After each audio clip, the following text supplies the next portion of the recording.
without it says that the typical banning is 90 days. It didn't even really say whether or not I'm permanently banned or 90 days. It's leaving me to guess. This Okay. webinar is live streaming I now. So that's you. Me? Yeah. Okay. So we're live on my channel. Hi everyone. I have Orbs Realm and Angels here. Happy Sunday. Hola. Yeah, I'm gonna fix my screen, pop the chat, so you guys bear with me. This is my dream face because it was not too long ago. I rolled out of a dream to come in here to be on the show. That's funny. I don't remember what it was today, though. Oh man, what did I do? Well, glad you remember. Hi, Deborah. Hi, Michael. Hi, hot retarded chick. Oh, that link of the video that you left on my on the video I made last night. Yeah. Chick, I couldn't. It said that it was not allowed to view in my country, so I don't know what that was about. Oh. What? Yeah. We're banning stuff here now. Hi, Kent. That's odd. I've only seen trying to go to someone else's. I didn't know they were doing that to us too. I don't know. I'm having a problem with going live. Sorry, guys. You're gonna have to carry on without me for a moment. Oh, right. No, you're good. Here I can screen share and we can talk to the chat. Yeah. Here. It's saying I have to use the hand. So there's expanding the process. Hello. Yo, Davey, what up? Hi, Bill. Happy Sunday. Did it just turn red? Looks like I did. I got my Sunday cigar, coffee. I'm all set. So. Dawn, hello. Can you see the chat, Ransom? Yes, I sure can. Oh. So, on the whole. So you know, I was never a coffee drinker at all. Like, I never really liked coffee. But here lately, huh? It's gross, that's why. But here lately, I don't know I stopped drinking those 5-hour energy things because it's starting to get too expensive. So now I'm drinking coffee and I'm actually kind of liking it. I'm surprised. I never thought I will ever like coffee. But well, you are getting old, right? So now you like coffee. Actually, my birthday is coming up soon. It's going to be on March 28, and I'm going to be 33 years old. I tell you what, if your birthday is March 30, anything after 1st, I'll show up at the birthday party. No, it's... So like if it's on the 33rd, I'll be there. I meant March 28, and I'm going to be 33 years old. All right. Hello, Truth Seeker. Angel's here to observe the end. She says coffee is good as well. How about that? Is my heater making too much noise for you guys? No, it's good. All right, cool. What's up, Angel Muñez? Hi, Truth Seeker. So today we're going to be talking about dreams. And we're going to just be discussing, and we're not experts or anything, but we'll be just discussing different opinions. Yes. Like sometimes a cigar is just a cigar. Isn't that right? What Freud said, that sometimes a cigar is just a cigar. So anybody out there in TV land that don't think it's just a cigar, I'm neither confirming nor denying, but I'm just saying sometimes a cigar is just a cigar, right? Yeah. Hi, Seven Serpents and Sunshine. What's up, Seven Serpents? Oh, and I got another guest that just showed up there. Oh, wow. Party, look, watch. She's going to destroy everything and break through to the sunlight. Watch. Oh, you're a cat? Watch her. She's a very rude cat. Ken says that is 8-cup coffee day excessive. Oh, wow.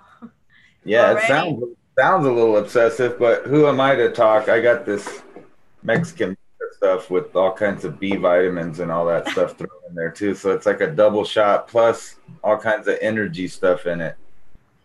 Nice. And then it still makes me tired. Go figure. So Anna, what dreams may come?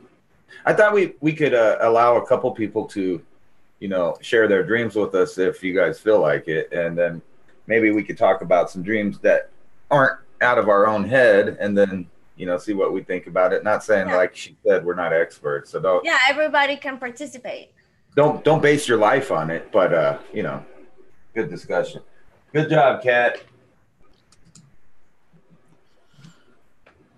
I guess she decided she don't need a blanket. She threw it off on the floor.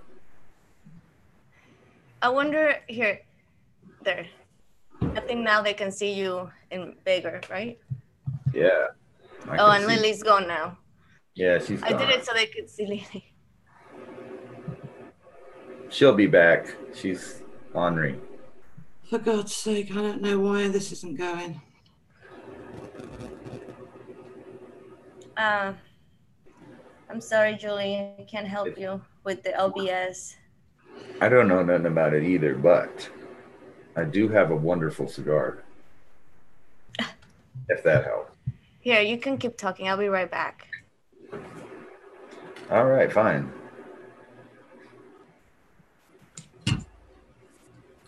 Well, there's the sorry my hearing is bad last night. I was hearing my last name and not think simply. Ah, cool. What's up, Carlos Martinez? He says, hey, fuck nuts. That sounds polite enough. Oh, you can't see it because nobody's there to show it. Oh, there it is. Hey, fuck nuts. Oh, wow. Help me, please. Hey, that guy seems to be like, so far it's just polite comedy there, but he may be getting rude in a minute. Right, where's fucking bit? I'm not quite sure what a shank is, but it doesn't sound very polite. Right? Oh, wow. Really? That's happening right He now? wants to know who you two shanks are. So I'm thinking that's rude of some kind of way. I don't know. I'm not an expert on language, but I'm thinking that's going in the non-polite way. Fuck nuts was fine, but shanks, come on. Are you banning people over there? Me? I'm trying to do this. All right. Thank you, Seven Serpents. Sorry, I'm not used to using my computer for the chats because I'm usually on my phone, so I don't know how to say that Davey. Thank you, Scratch. Davey is in the audience, and he also uses OBS. He might be able to help. What's the problem, Julie? Maybe we can help, or someone in the chat can help. Hi, just Tony. Yeah, I agree with you. Please, what's going on? Oh, I don't see what's going on now. Share, Anna. Oh, sorry. You cut us off from the chat room. I thought I was sharing. Oh, don't share all that. So I didn't even see what he said. He said, I did. That isn't. He said that, who are these two shanks? I don't even know what that means, but okay. I don't either, but it sounds. Oh, wow. I'm going to ban this person. I know, because he can't even see your tits. So what's he talking about? How do I do this? Well, you didn't have to because they're on it. Look, see? CBR. They're on it. Raven. Welcome. Delete him. Get him out. I don't want him here. Yeah. Sorry. Hold on. I'm going to stop screen share. Sorry. Just the chat window, Anna. We don't need to know about your personal life there.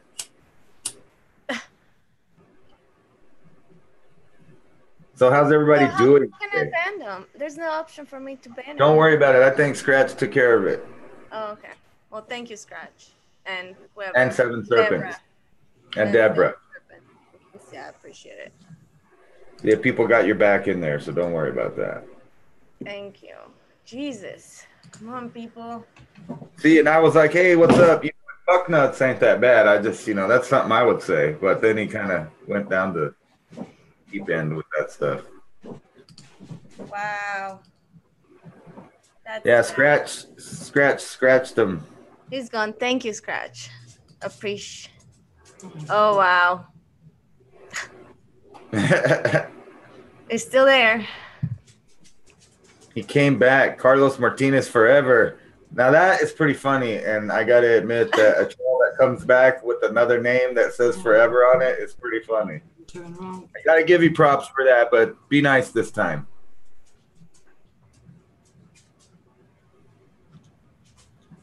Or not. I'm not the police. I don't care. Wow. Okay, yeah, suspending the process. So on topic, I don't remember my dreams, but I had mad vision, dream, imagination, where me and Nis and Violet Flame were dancing together in the stars. Ooh, oh, sounds wow, like that's a pretty cool. good astro projection party time dream there. Doesn't need much for interpretation, seeing how we all meet each other in cyberspace all the time. Yeah. What do you think about that, Davey?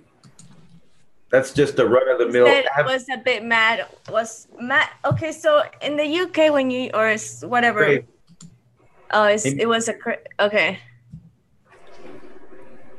Yeah, he's saying it was a little bit crazy on Thursday night. I was wondering if it was astral or not. I don't know.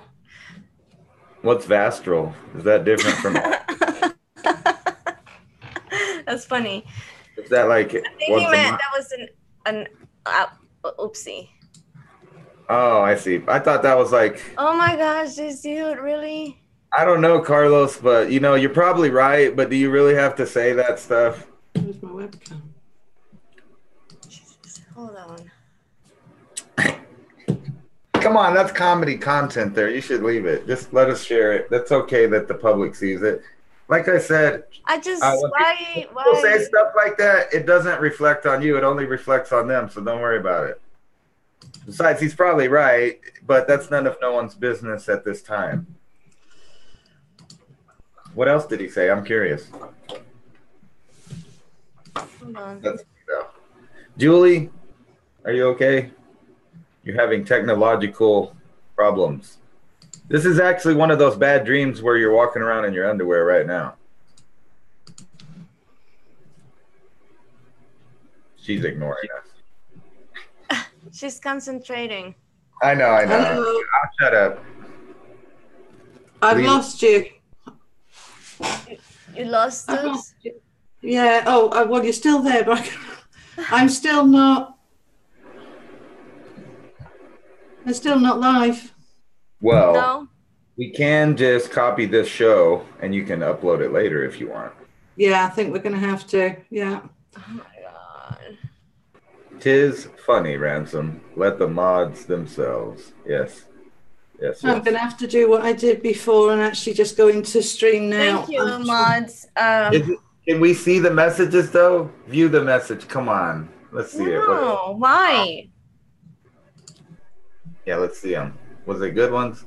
She's so hot. See, that wasn't that bad. What's behind door number? Oh my gosh, that's bad. Oh my God. No, I'm not doing that. That's not. Come on, this is comical. This guy's to be like a 12-year-old. Look what he's saying. I'm having wet dreams. So does that mean you're going into like 7th grade or something? Twat. Oh my God. I don't even. This is kind of an adult chat, so maybe the childs should go. Yeah, I'm over 18 here. Well, we were talking about dreams, and wet dreams are a kind of dream. So I guess he was technically on topic in the right place. Hi, Melissa. Hi, Boost.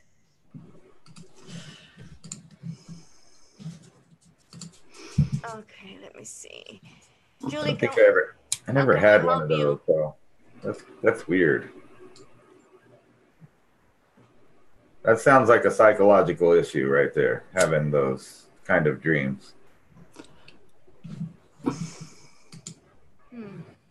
I interpret that as being lonely and full of energy.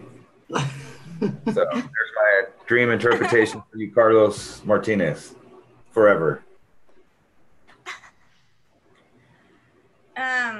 Watch, he'll be back again with Carlos Martinez forever 2018. Watch. All right, so I don't know if I'm live. I'm just going to check if I'm live this time. See if I'm live now. Let me see. Right. I can check on my phone if you're live. Let's see. I'm definitely alive this morning. No, it still says it's waiting for me. I don't know what's... Yeah. Oh, and I want to thank my mods for working. Deborah, thank you. Scratch, everyone, thanks. They got your back. Oh, wow. This is. You got more cool stuff and you're not showing? I'm glad I'm not showing. Oh, I need to open. My batteries are dead. This is wrong. I'm not showing it. Don't show it then. You should just show the chat window by itself. Pick that out of the lineup instead of your whole desktop. It's okay. Okay, I'm just saying. Someone might get your credit card information. Wait, what? Nothing. I'm just being silly. All right, so.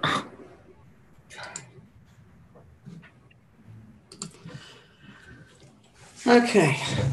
I don't know if I'm live, but I've done everything I can. If this doesn't work, I'm going to have to give up. Okay, now I got. I think that's true, Davey. Davey said that dreaming, and you guys are just all in my head. Julie, I got the notification that you're live.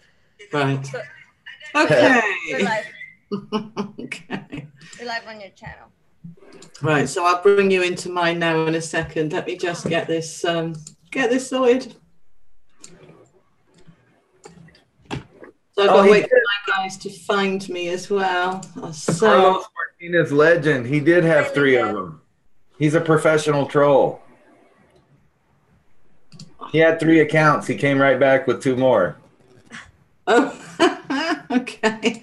That's right. Now I need to get you in here again. So I don't even know if I'm still in the Zoom chat. So yeah, I'm gonna. You are. Am I? Okay. Good. Glad about that.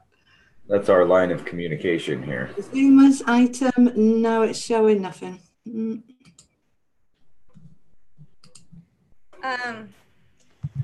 So. No. Let me send positive vibes to this show and to the chat. So I need to go back into Facebook and go back into the link and get it back again. Oh, hang on. I might be in there. Am I in there? No. You were connected on Zoom right now. Yes. Definitely. We are communicado that way. Well, I'm not seeing it on here. Oh dear. Oh, yeah, we only see. I can only see you on your. Yeah, on your channel. On my channel, you can see the 3 of us, but on yours, you have to add us. I don't know how. You just open the Zoom window for your OBS, and then we should be there. Yeah, but it's not there. That's what I mean. I've opened Zoom, and it's not. I've opened it, and it's not there. So, and this is. Oh, you're welcome, Boost. I'm blaming Carlos Martinez. He was here sabotaging, so probably him. Let's blame it on that guy. He's a legend. Negative one. Well, and then she's gone. And she's gone. Off to the dream. And then she's back. There you are. Yay. You were gone for a minute. Okay. So I'm on your channel, so I'm just adding you to mine, and you carry on talking. Oh, okay. You know what? I think that you should tell us about your special presentation that you had today, Anna.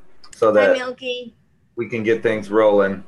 Okay. Well, is that okay with you, Julie? You carry on, my darlings. Yeah. Okay. It's me that's been a complete pain tonight. No, you're good. We all have technical difficulties sometimes. I have them all the time. Okay, so hi Milky, hi Craigo. I don't know. Sorry, I butchered names. I apologize. Okay, so I love you too, Angel. Since we are gonna be talking about dreams, and you guys know I'm all about crystals. I was searching for some crystals that will help you with dreams or lucid dream or something related in that kind of area. So I found, here, let me see, a website that it said, and I can also read, because I actually have 3 of the crystals that it said that is good for the dreaming. And I can read also what the booklet says. I already separate the pages and everything. So it looks very professional. So here we go. So one of them is labradorite.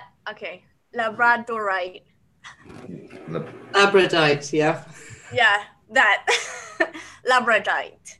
Labradorite. That's the one, labradorite. Why all the names have to be so complicated? And it looks like this. Mine is carved in a heart shape.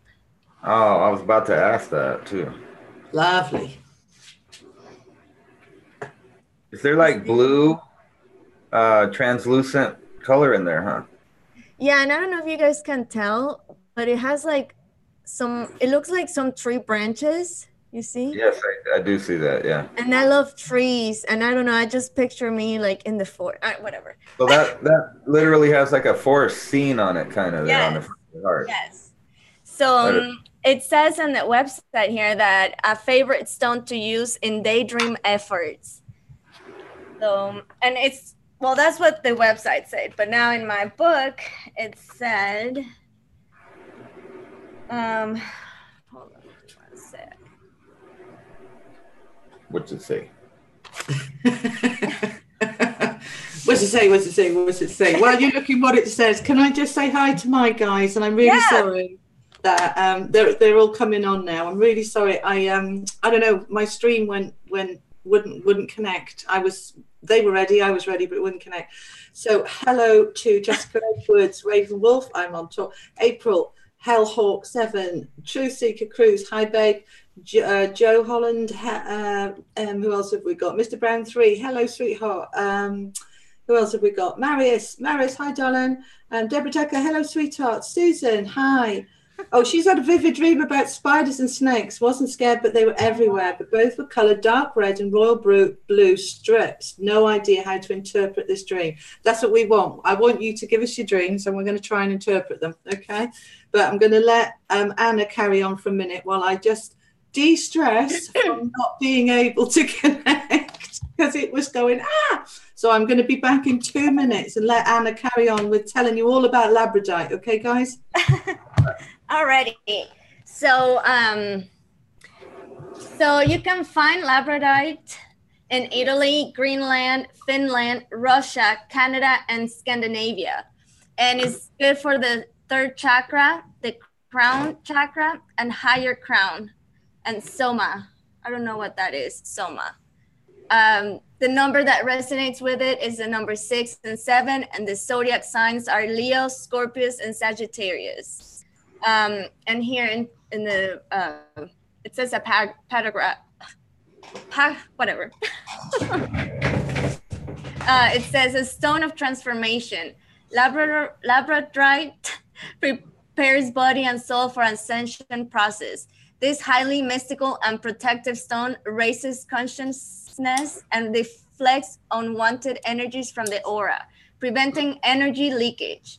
Holding esoteric knowledge, it takes you into another world or into other lives.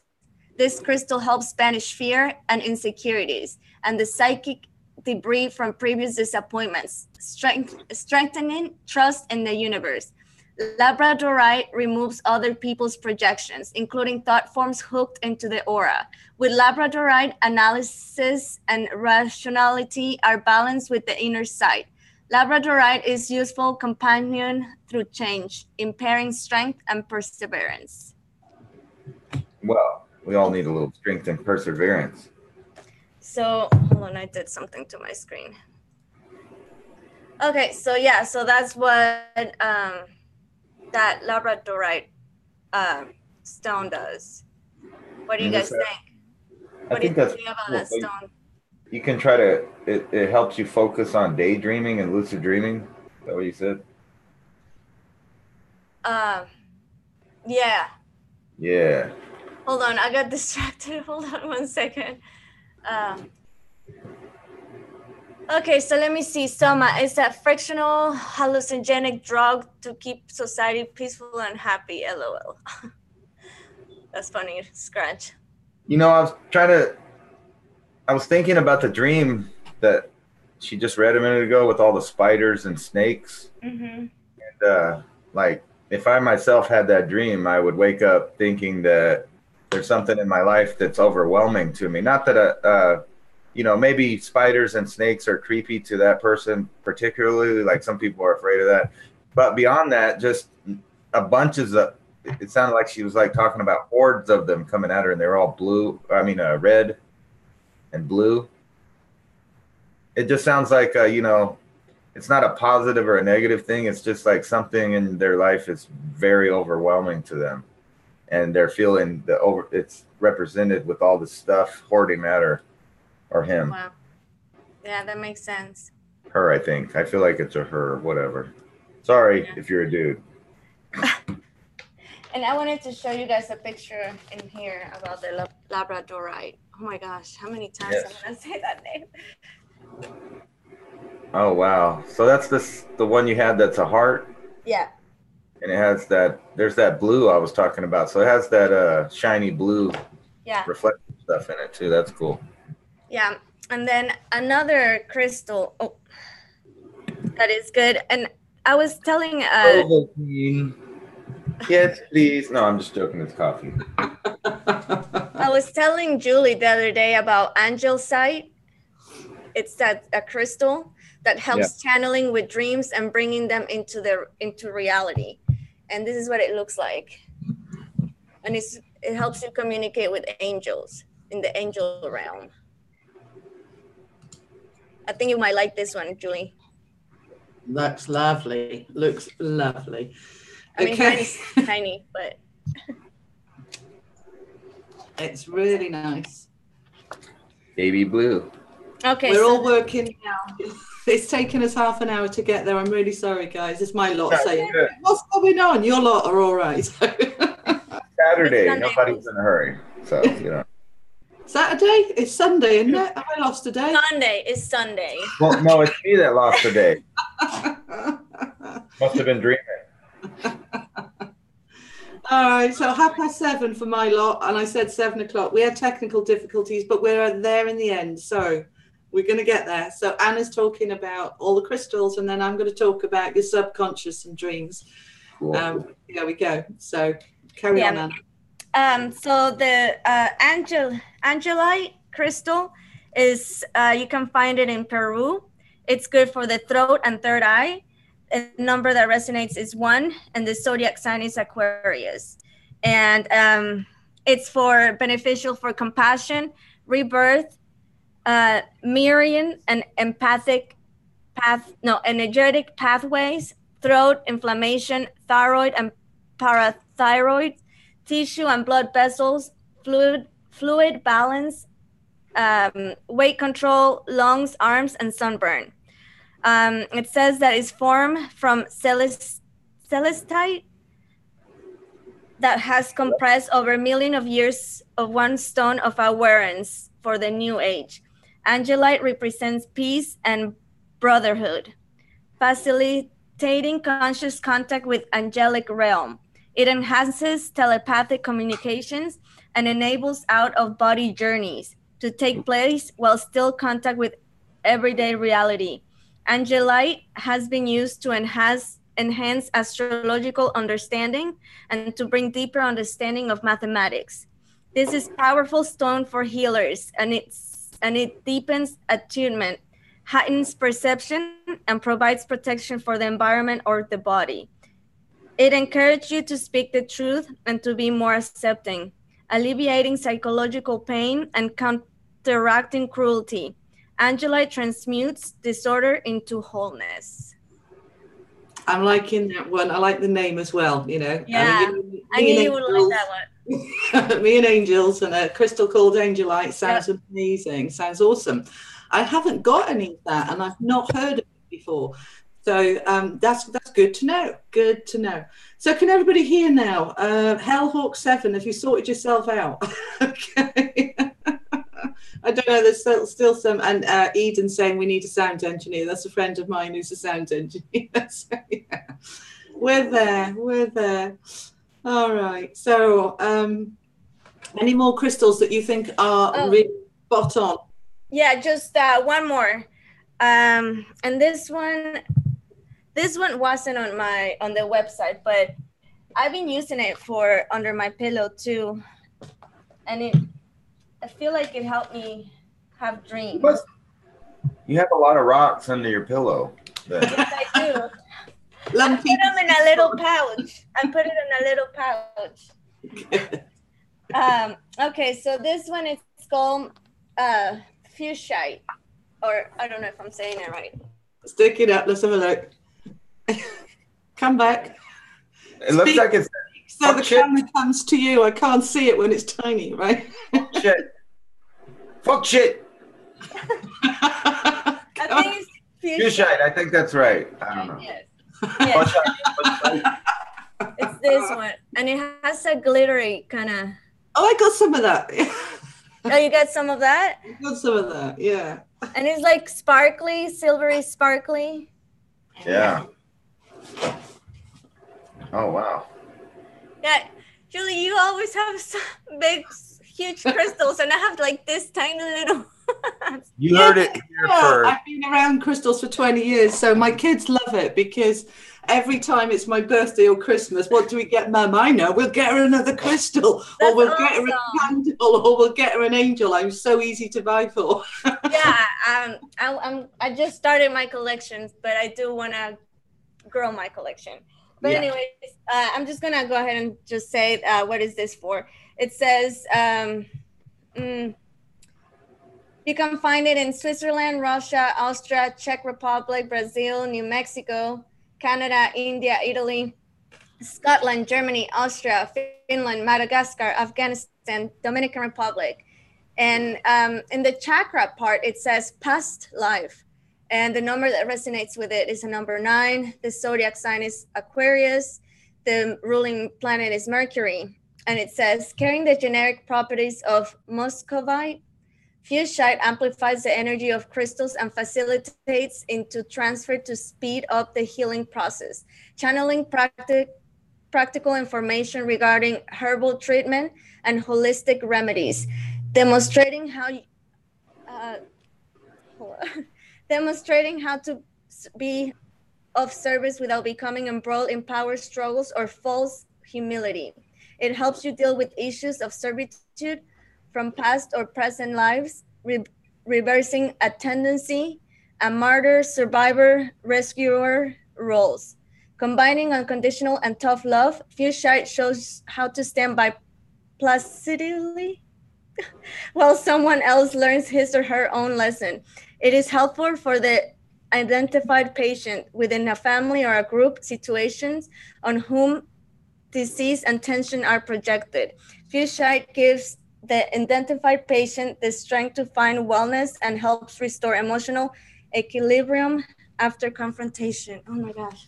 Yay! Round of applause for Anna, please. All that reading and all those long names. Whoa, Anna. Oh my gosh. Sorry. I'm feeling a bit demasculated because now I found out Anna has a big sack of stones, and you heard it here first. Julie Stone has some big. Julie Stone. Julie Poole has some big stones too, as she showed us. Yeah. So, anyways, that was my I just got these 2 little crystals, man. I feel a little. Yeah, but Ransom, your energy is so phenomenal. You don't need them, mate. You don't need them. All right. kidding.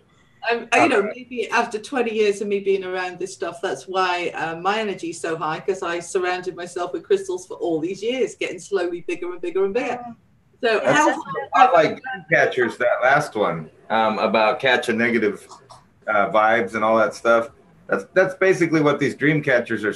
You know, the symbology behind it is to when the sun comes up, it destroys negative energies and stuff. Awesome. You're actually supposed to have this on the east wall though, and I have it on the south, but it is wintertime and the sun is mostly on the south right now, so maybe it'll still.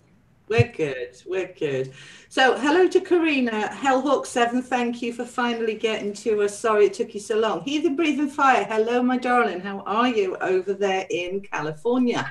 Say hello to the sunshine, we've got snow tomorrow.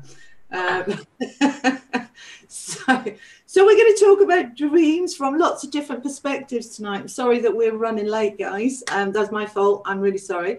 So from my perspective as a therapist, dreams are coming from your subconscious, and they are messages from your subconscious helping you to figure out what's going on under the surface, stuff that it brings up from the shadow side up to conscious awareness through our dreams.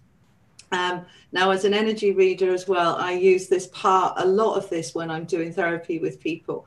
And I'll say to them, keep a note of your dreams when we're doing these sessions, because stuff that we haven't got to in the session, your subconscious will bring up during your dream time, which then I'll ask you about your dreams. You'll tell me and I'll be like, oh, okay, I know where we need to go now, because your subconscious is showing you. Okay. So the main thing to know about dreams is that it is your subconscious's way of trying to give you a message. And so those dreams are representative. They're not actual. Okay, it's kind of what you need to do is drill down. Okay, I'm going to talk about the general for a minute, and then I'd like you to post your dreams in the comments, and I'll try and interpret them for you or give you an idea about what they mean. But it's about what does it represent? You go under the surface. So, for example, many of us have dreams about being chased, okay, or being attacked. By dogs or by people or by energy, you know, something's after me, I'm running, I'm being chased. That's quite a big dream. And that is showing you that underneath your subconscious, in the deeper part of you, feels insecure and afraid about something. And we've got to then drill down to go, right, well, what is it that you're afraid of? Another very normal dream is falling. That we're falling and falling and falling.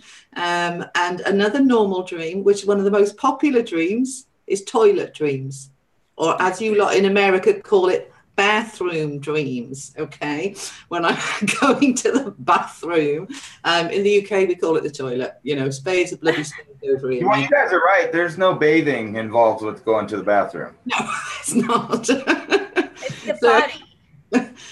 Potty, yeah, toilet dreams, potty dreams, all right, they're all about us feeling exposed and vulnerable. Okay, so when we have dreams about going to the toilet's over flooding or something like that, you know, and it's all there, that's all about I'm scared of everybody seeing my deeper shit, my deeper vulnerabilities, my deepest insecurities. I don't want people to know. We often have these dreams when we're in therapy, because all our deeper vulnerabilities are coming up and we're feeling worried about being judged. Thank you, Heathen Breathing Fire. That's very nice of you. You wouldn't believe how many layers of makeup I've got on my face to look like this. Heathen Breathing Fire saying I'm looking beautiful. I can totally agree with that, because when I was a kid, I remember I told you last time that a psychologist helped me out with some dream stuff, and he really didn't come at it to me with like a mental health perspective. He was just like, nah, this is just a trick that is a known thing. But I used to wet the bed, and part of that is I had a fear about people knowing that sometimes I wet the bed. So in the dream, I would be like in my underwear, feeling vulnerable, walking around like in a public space, feeling, you know, naked or whatever. But he showed me how to, you know, control my dream more so that didn't happen. And but that's exactly what that was, is the more that happened to me as a kid, the more I had a fear about people knowing about it. So in the dream, it would become more prevalent the focus of the dream that I was naked and I had to go to the bathroom. And like I in the dream, you couldn't find a place to go, or you thought you were at the right place and then you went. And then, of course, you wake up and damn it. Or we're in the bathroom, in the toilet, and there is somebody standing next to us. There's no cubicle, there's no privacy. That's quite a normal one too. And this is, again, I feel very exposed. We also have dreams very often where, I don't say very often, but a regular dream would be somebody close to you died in the dream, and you wake up in, you know, all upset and everything, hasn't it felt very real? What does that mean? It's very simple. You're just afraid of losing that person. You realize how attached you are to that person, and there is an insecurity there about, I realize how much I need them and love them. What the hell would I do if they weren't here? And that fear comes up through your dreams. It doesn't mean they're going to die. Your dreams are not showing you something that's going to happen. All right, there are two types of dreams. There are the dreams I'm talking about here, which is your subconscious's way of showing you something. And then there is psychic dreams, which are messages. All right, we'll talk about them as well. But let's carry on with the subconscious. It's very interesting, Julie. I want to hear about that. Well, the psychic dreams that will give you insight. Yeah. Okay.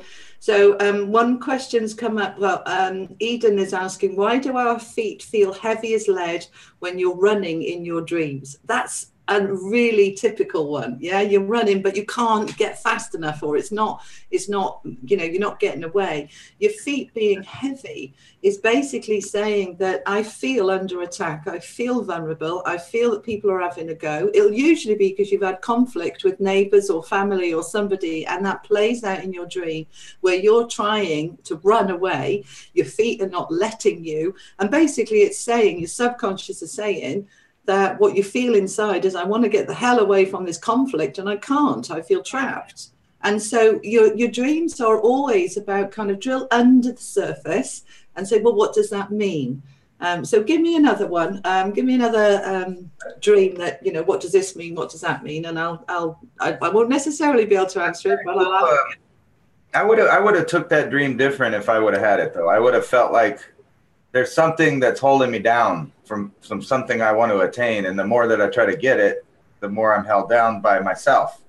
Right. Like, I've had dreams of fighting similar, like where I felt like I needed to hold back. And in the dream, I was really slow and couldn't defend myself. But the other people are all fast. That's a real similar thing of being, you know, your fears holding you back of something.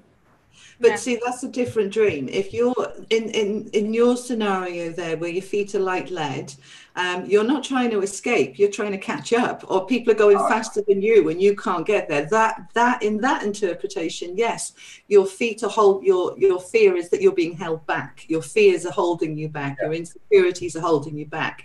But when we have a dream of we're being chased and we're trying to escape, and our feet are like lead, and we know we can run faster, but we can't because of these lead feet. You can't get away from your problems there. It's saying you can't get away from your problems and you want to. Yeah, absolutely.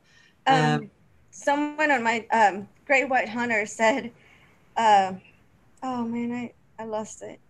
Something about Bigfoot that he said, I dream of Bigfoot pulling my arm, woke up and my arm is in the air. Okay, yeah. We can have these dreams where physically our body is doing what our dream thinks we're doing. All right. You know, you can have a dream where you wake up and you're upside down in the bed and think, how did that happen? You know, I went to bed with my head on the pillow and I woke up with my head down the bottom. You know, we can move around in our sleep. And that's absolutely fine. Your body is thinking that this is real. It's moving around because in the dream it feels real, doesn't it? So yeah, don't worry about that. We can get a dead arm as well. We can wake up with all sorts of physical symptoms from the dream. If we've had the dream that arms. Yeah, there was a I don't know if it was a lady or a man, but from your channel, Julie, that was you told us a minute ago that was having the dreams about the hordes of spiders and snakes. Yeah, coming at them, and I was saying while you were messing with your stuff that I don't know about psychology. I haven't really read into it. We did last night a little bit. I was checking into some stuff and. But like that dream just seems like it's not a really positive or negative thing. It's more like just feeling overwhelmed with stuff, unless they have a specific fear of spiders and snakes. But other than that, it's like things coming at you, overwhelmed. I don't know. Yeah, you're absolutely right. Spot on. I completely agree. It's, you know, we've got in this day and age certain things that we've been conditioned to fear, like spiders and snakes, you know, that it's dangerous, they're dangerous. And so in dreams, when we get loads of spiders or snakes and stuff, it's basically saying, I feel overwhelmed, I feel threatened, I feel at risk. And that's basically can be to do with your job, your work, being overloaded, overburdened. And it's, again, it's a need of, I can't cope with this. Your dreams are showing you what you're dealing with, what you're handling and what you're not handling. So Freud started this.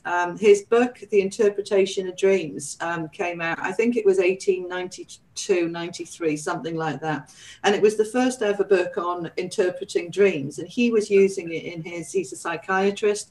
He was using it in his psychiatric practice. And he was the first person to say that I think your dreams are actually showing you something deeper that's going on in the subconscious. Right. And really, again, this was only you know, that hypnosis was developed in the 1700s, and this is when they first identified the subconscious and dreams coming up then. And then Freud took it forward more to 200 years later and came up with this book, which was a massive bestseller. Everybody was buying it, and it's what set Freud up to be this massive, you know, very famous psychiatrist. He lost a lot of credit when he had his whole, you know, theory about psychosexual, that every issue starts with a psychological issue, and really you're in love with your mother. All of that has been dismissed ever since, because his whole theories were based on that he was in love with his stepmother. And he was sexually attracted to his stepmother. So he was coming from his own perspective. But he was 15 when his father married his stepmother, who was 22, and she was gorgeous. And she was only 7 years older than him. So it would be completely appropriate for him to fancy her. But in his mind, because she was a mother figure, it was sick. And he, you know, he went all to cock there, basically. But... yeah, and that would have been really actually completely normal for him to have feelings for a woman that's not much older than him. Yeah, but he started exploring this, that everything was about sexual repression. It's about your mother. Yeah. I had to do that one. Yeah. No, I was gonna. Sorry for interrupting. I wanted to say a dream about that I had about leeches. Right. But no, I interrupted you, so I'm sorry. So leeches, what do leeches do? Think about it. Dreams, when you want to try and interpret your dreams, step back and just be logical. What do leeches do? They suck the blood out of you. What is blood? It's your life force. So something or someone is sucking the life out of me. And I need it to stop. Now, then you look at who or what. Is it your job, your boss? Is it your partner? Is it your children? Someone is sucking the life out of you, and you're not being aware of it, because we live most of our time in la la land. We're busy doing the cooking and the cleaning and looking after the kids and going to work, and we're not looking at our behavior. We're not looking at our deepest fears. We're not looking at our insecurities. We live on the surface where everything is rosy. We're doing the swan thing, you know, where we're gliding along, but underneath we're paddling like mad to try and stay afloat. And our dreams are showing us the paddling, okay? And they're going, poke, poke, you need to look at this. So leeches, who's sucking the life out of you? Yeah. And that is so correct, because when I started having those kind of dreams, I was going through some rough situation in my life. And it was funny because, well, not funny, it's just odd that the leeches were in certain places of my body that was meaning something. Right. Yeah. So, where they are will have different meanings as well. So yeah, when I'm working with a client, I go into the detail of where and what was going on. So another popular dream that people have is to do with transport. They're on a bus or a coach or a train, or they're trying to get in a car and they can't open the door and the car's going without them, or the train's going without them, or they've missed the bus. So basically anything to do with transport, any form of transport, from planes to cars and everything in between. Transport represents your journey through life. Okay. Now, when we're missing the bus, the boat, the plane, the train, it's saying, I feel that life is going on without me. I don't feel that I'm fully participating. I want to get involved. I want to get on the bus. I want to get on the train, but there's holding me back. And then we look at what is your dream showing you? Were you running and you couldn't catch it in time? Were you being held back? Was there something in the way? Was there a barrier? So we drill into it and find out a bit more. Let me have a look at some of the comments, and you have a look at yours, Anna, see if we've got other questions about dreams. Well, that was that's like a big fear, being left behind, like with life and everything. Yeah. We tend to see it a lot with people who are ill, people who've had long-term illness, more than 6 months or something, that they'll have a lot of dreams about transport, and, they're squashed in the back seat with other people, and they haven't got a room. And that'll be, they're not driving their life also, so they're just a passenger on it. Right. Yes. Exactly. Where are you, in the back seat or the front seat? Are you a passenger or are you driving your bus? Who's in charge of your life and your journey? So all of these dreams are trying to show us, this is all your subconscious trying to show you what's going on underneath. I'm just going to look at some of the comments because the whole point of this was for people to be able to ask, what does my dream mean? So, Mrs. Seven has a good question. She asks, what does it mean if you dream in the third person? Okay. So there's a detachment there. We're detached from the situation. It's a defense mechanism. So our dreams are always about us. But if we find it a bit too hairy, scary to really acknowledge that, it will be somebody else's dream we're observing. All right. So it's a way of detaching yourself. So instead of you being in it, it's like you're watching a film when somebody else is acting it, or it's somebody it's your daughter's dream, or your daughter's in the dream, but it's your situation. Okay. So it's a way that we're detaching ourselves to help us feel safe. It's a protective mechanism. Her husband says, Seven Serpents, would like to hear Julie's opinion of dreaming in first or third person. So it's the same?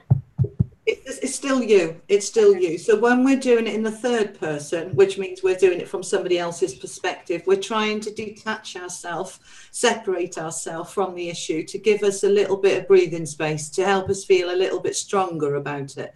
So, for example, I used to have a lot of dreams quite a long time ago, before I dealt with my abuse stuff, but it was somebody else being abused. I was watching a child being abused, and it wasn't me. And I was like, why do I keep having this dream about this 5-year-old child being abused?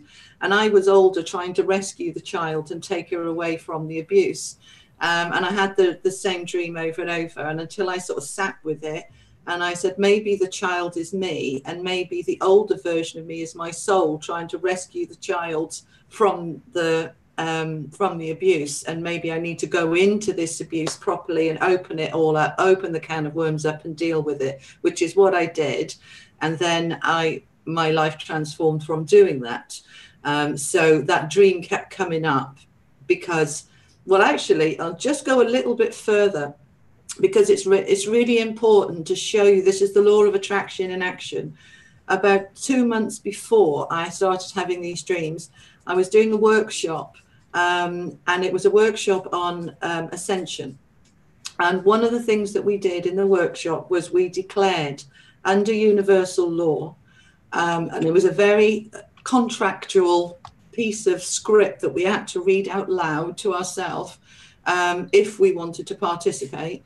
And it was basically giving the universe permission to bring up anything that would stop us from finding that ascension, that enlightenment, okay? And the guy taking it, Mark Hartshorn, who's still working now in Devon, he's brilliant. He stopped the workshop at that point and said, before we do this, we're going to have a coffee break, because I want you to go away and really think about this. Because when you say those words, you're giving your soul, source, higher self, and the universe permission to bring up stuff that's potentially very painful. If your marriage isn't serving you, your marriage will collapse within a year. If you're, it can really have significant impact on your life. So be very sure you want to do this before you say these words. And half the class left in the break because they were like, I don't want to disrupt my life. This is too heavy for me. I'm out, man. You know, fair enough. I stayed and I said those words, and it was within a few weeks that those dreams started coming up. And so that was, I'd given myself permission to say, this has got to go. We've got to clear this stuff out. So away it did. Okay. So very often our dreams that no longer serves you. Because I've been burying it for years because I was too scared to look at it. I knew it was there, but I didn't want to me open a can of worms of something that happened a long time ago, and to actually go into the detail and remember every sick detail of being sexually abused and groomed at 7, 8 years old. I didn't see the purpose, but my soul did. And so the dreams started coming until I faced it and went into therapy and opened it up and dealt with it. And then, for me, I've never been happier since and more at peace. And I absolutely have no regrets, but it was a tough journey. But my dream helped. I'm sorry, I keep doing that. So basically you're saying if it's a third person dream, that it's a form of you disassociating yourself with the fear or the issue that you're trying to fix in your mind. Yes, it's sometimes we're not quite ready to say and admit, because at the end of the day, our subconscious brings up what we're denying, and we're not doing it deliberately. We're just not aware of it. Yeah. So it brings it up and kind of goes, hello, wake up, look at this. Now, if that's going to be a bit of a shock and a bit of a what the then it'll do it a bit more gently. So it isn't you having the issue, it's somebody else. And so that you kind of are moving towards it in little baby steps so that you're gradually opening yourself up to, yes, this is an issue I need to deal with. Took me about 6 weeks of those dreams before I eventually went, fine, what have I got to deal with? That makes a lot of sense too, because, it would be a lot easier if it's not you and not your problem and you're looking at it from the outside, that's them, not me. So you start to analyze it that way, but really you're analyzing your own situation. You are, but you're doing it from a safe place, a safe distance, if you like. You've created that distance, and that distance serves you. And that's great. That's the way it, if it's going to overwhelm you, because we need to understand we're only in the space that we're in at the time, and if we're feeling really vulnerable, then to be hit with something really huge, like, by the way, your marriage is knackered and you need to leave, when you've been quite happily in denial for ages, it's big, it's scary. So if we dream that it's not me, it's my best friend's husband that's having the affair, or it's my daughter's boyfriend that's hitting her, or do you know what I mean? If it's somebody else's problem, then I'm starting to gently open my eyes to it, but at my pace, while I'm gradually coming round to the idea that I do have a problem. Okay. Wow. That's very interesting. All right, let's have a look at some comments, see what we've got. I've got loads, I haven't read any. Hang on. Yes. Comment break. I have a few questions, but I want to let you check out your chat because I want to get into the floating soon. The floating and the flying and the falling. Okay, you talk about that while I catch up. Oh, I like this actually. Eden's come up with something that I think is really good. Fear is an emotion that cannot kill you, but not dealing with it could get you killed. I agree.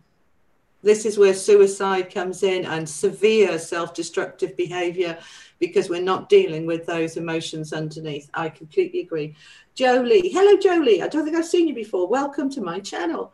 Jolie saying, I dreamt I was a black man once who was breaking out of jail. I'm a white woman, was weird. Okay, so that dream would represent being black is more, you're more vulnerable than being white. You are. You're more likely to get arrested. You're more likely to get in jail. You're more likely to do worse at school. So basically, your dream is interpreting your vulnerabilities as shifting that onto being black. You're trying to break out of jail, which is showing that you feel restricted. You feel restricted and held back. And the fact that you're a black male is showing that you feel incredibly vulnerable. Yeah, that's society. That society has told you that that's the most oppressed person you could possibly be. So if you're viewing that as yourself, you're feeling what they've told you that you're oppressed. I mean, in your own life, though. Yeah, oppressed and suppressed, and I mean, like she said, she's escaping. Yeah, she's trying to escape, and she's trying to break out of jail. She's trying to find her freedom, and she's trying to find her power, but she's feeling oppressed and suppressed. It's you see the way we can start to interpret our dream when we start to drill down into them. So let's see what else we've got. Heathen Breathing Fire, movies. Once it had passed, everyone was gone except me and the black worker, all had become zombies. They were shambling towards us, so we took cover in a local farmhouse. I woke up to a bashing. Okay, so we've got an attack dream there, all right, which shows you feel vulnerable. Zombies. About black people. Pardon? Why is everybody dreaming about black people? Well, again, I think the way that you put it is that we know that the blacks are the most oppressed cultural group within the US and the UK as well. So this is showing your vulnerability. And zombie, this is again, these are equivalent to your spiders and your snakes. Your zombies are going to get you. They're going to get you. You know, this is about you feeling attacked and at risk. You took cover in a local farmhouse and you woke up to being beaten up. So yeah, you're feeling at risk. You know, they're out to get me. So it can be paranoia, but it can be that you're inside, your unconscious and subconscious is saying to you, you really feel very, very vulnerable.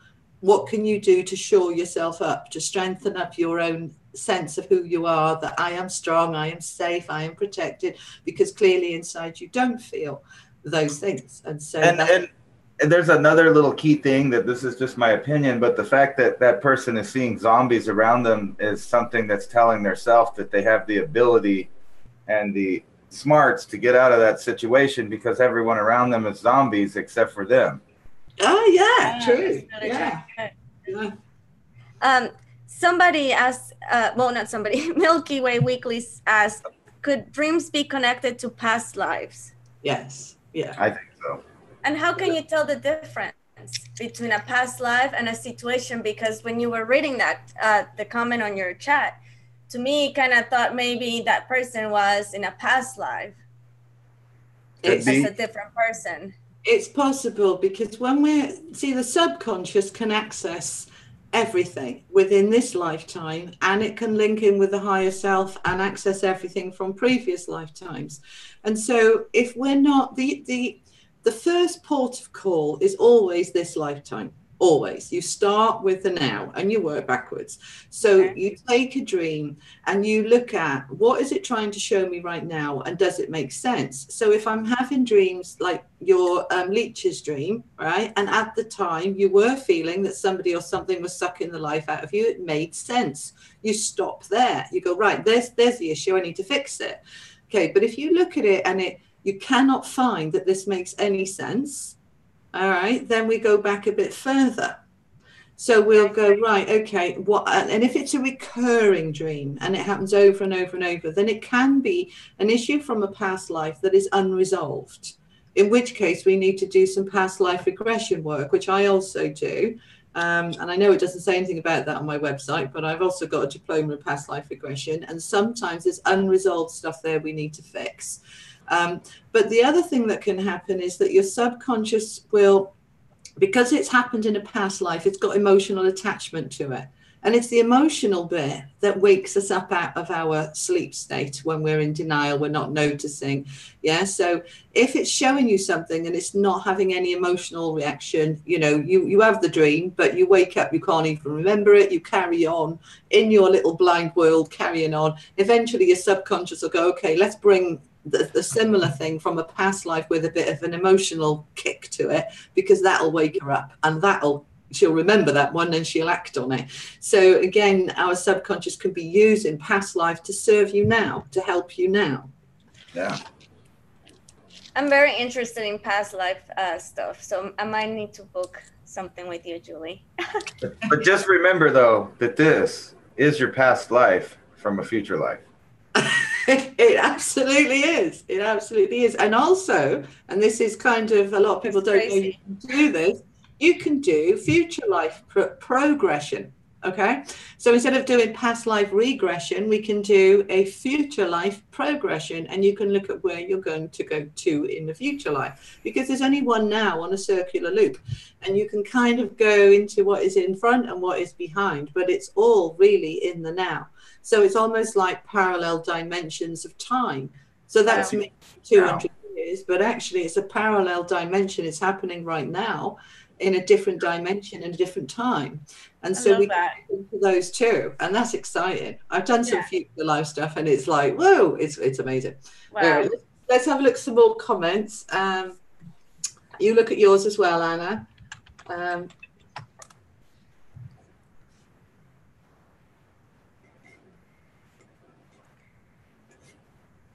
I've been dreaming about the same woman since I was a kid. She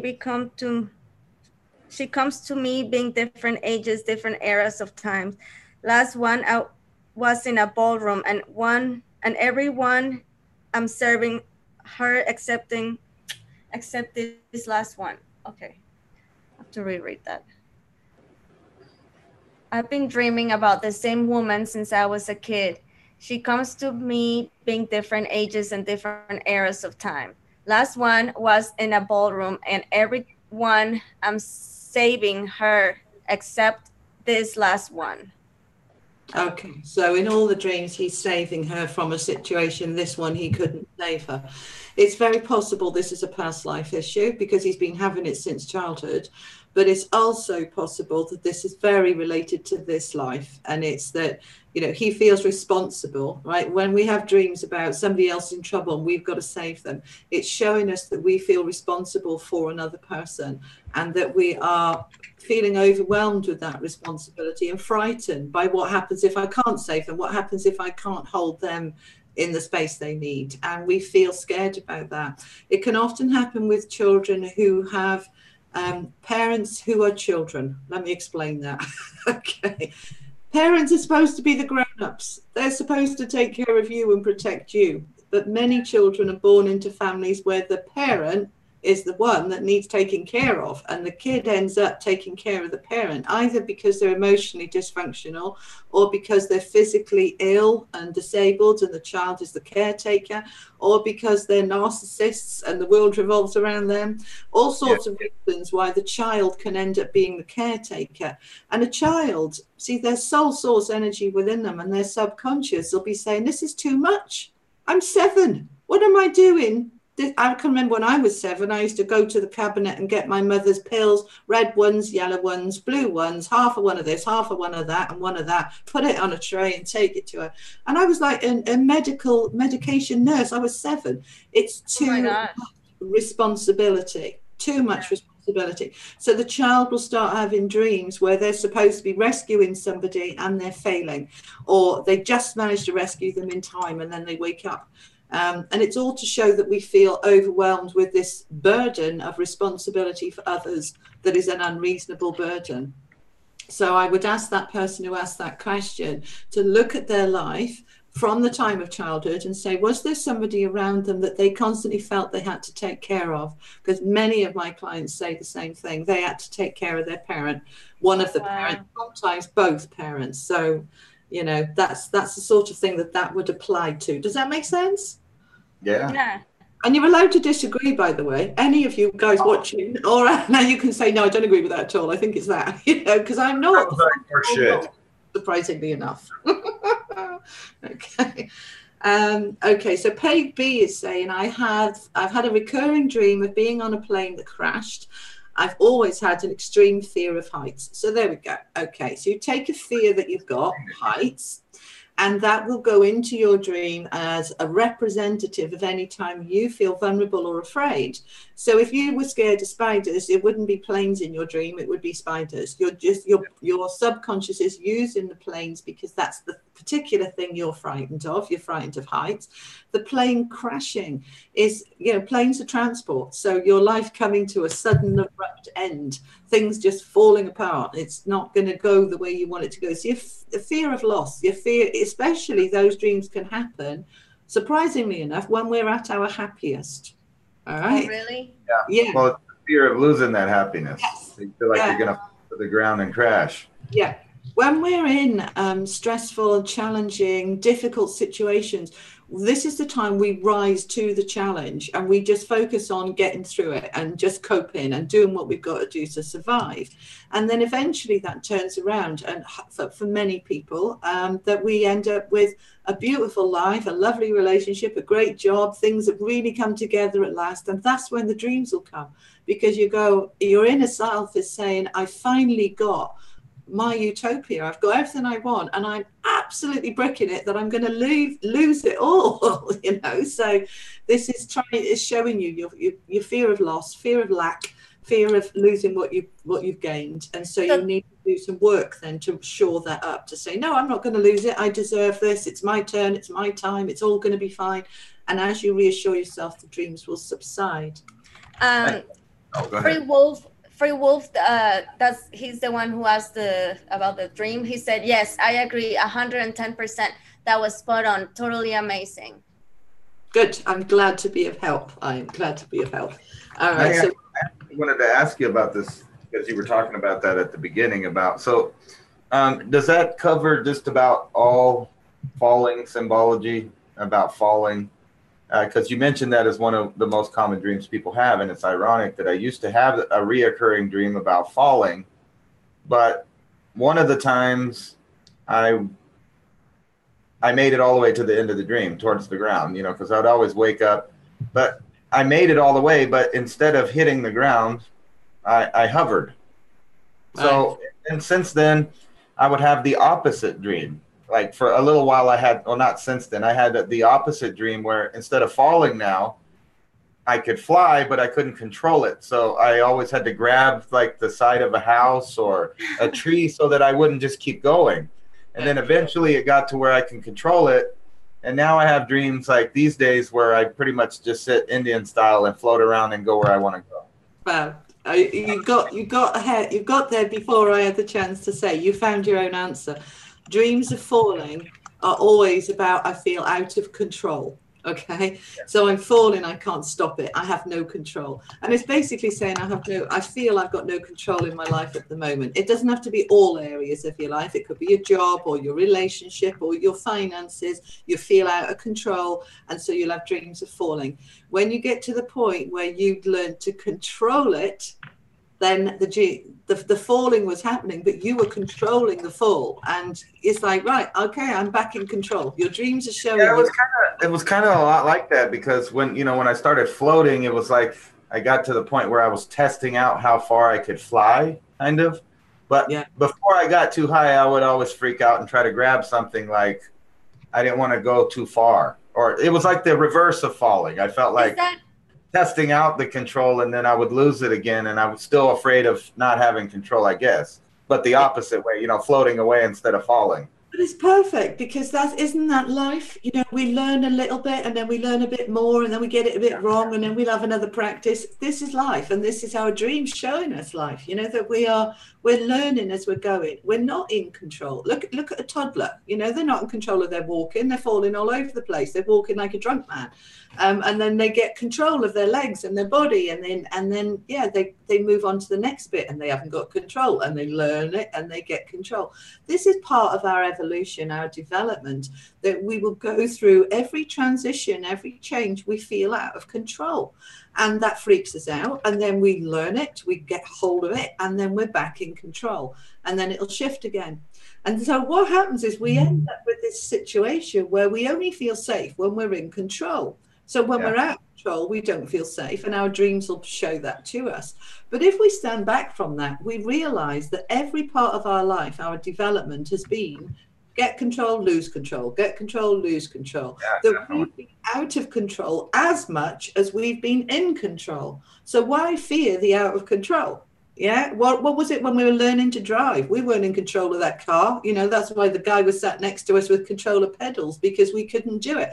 But after a while, we learned to do it until we've got control of the car. It's just like life, and that happens all the time. We start a new relationship. We're not in control. Our heart's in control. We don't know if they're behind us or ahead of us. Are we, we're not in control. It feels out of control. That's what love's kind of out of control, because you're definitely not controlling it. I think I remember. I think I remember. That's a good one. Yeah, so that is cool though, that now in my dreams, that is how I have lucid dreams, is pretty much I'm sitting Indian style and I float around looking at, I have a degree of like deciding where I go in the dream. So there's now since I quit concentrating on my dreams so much, I have more of the passive dreams where I'm just looking at stuff. And now that's where it's got really interesting in the later part of my life, because I've had things happen. So I do know that my dad used to argue this with me, that even if you did have what you thought was a psychic dream, and it did turn out to be true, and it did happen the way you said it was going to happen, that, you know, he would write it off to, you know, well, you have millions of dreams at night. The odds on one of them being true is pretty good, actually, because you're formulating things from your own life in it. But if you dream about a place you have never been, and then you go there, and see it, you know that you did not put this together with your own subconscious. This is a good place to move on to psychic dreams, because I think we all now understand what subconscious dreaming is and what it's trying to show you, and that it can be linked with past life as well. So we've kind of understood that too. So then the next element of dreaming is psychic dreaming. So, excuse me, this is about exactly what Ransom just said. I dreamt this exact situation. I dreamt myself sitting in this chair, having this conversation with you. I can't remember when, but I can remember that I know exactly where I am and I've dreamt this. Yeah, we all had that. Have you all had that, guys? Let me know. But is that like deja vu? No.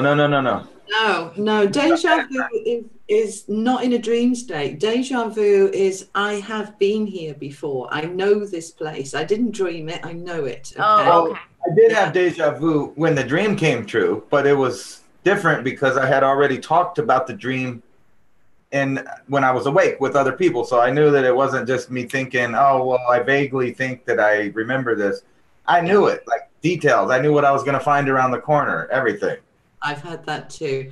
And it can happen. We can have that deja vu actually from astro traveling, which is another subject. So that's when we are leaving our body and we're going off exploring onto a different kind of parallel universe and then coming back.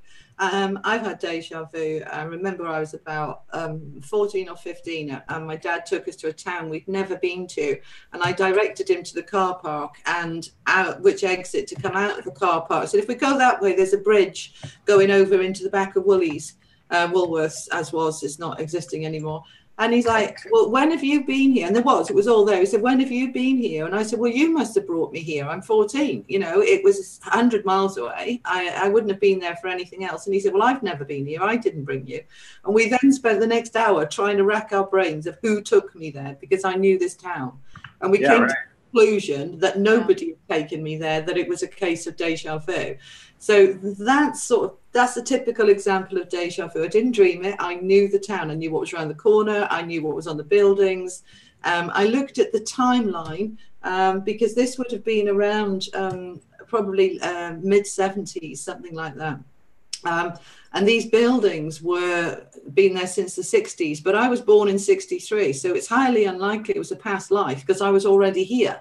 Yeah, you can't be having a past life at the same time as you're having a life now, kind of thing. So it was just, I think it was astro traveling or something. I think that my soul went off exploring this place before I did, so that I had some.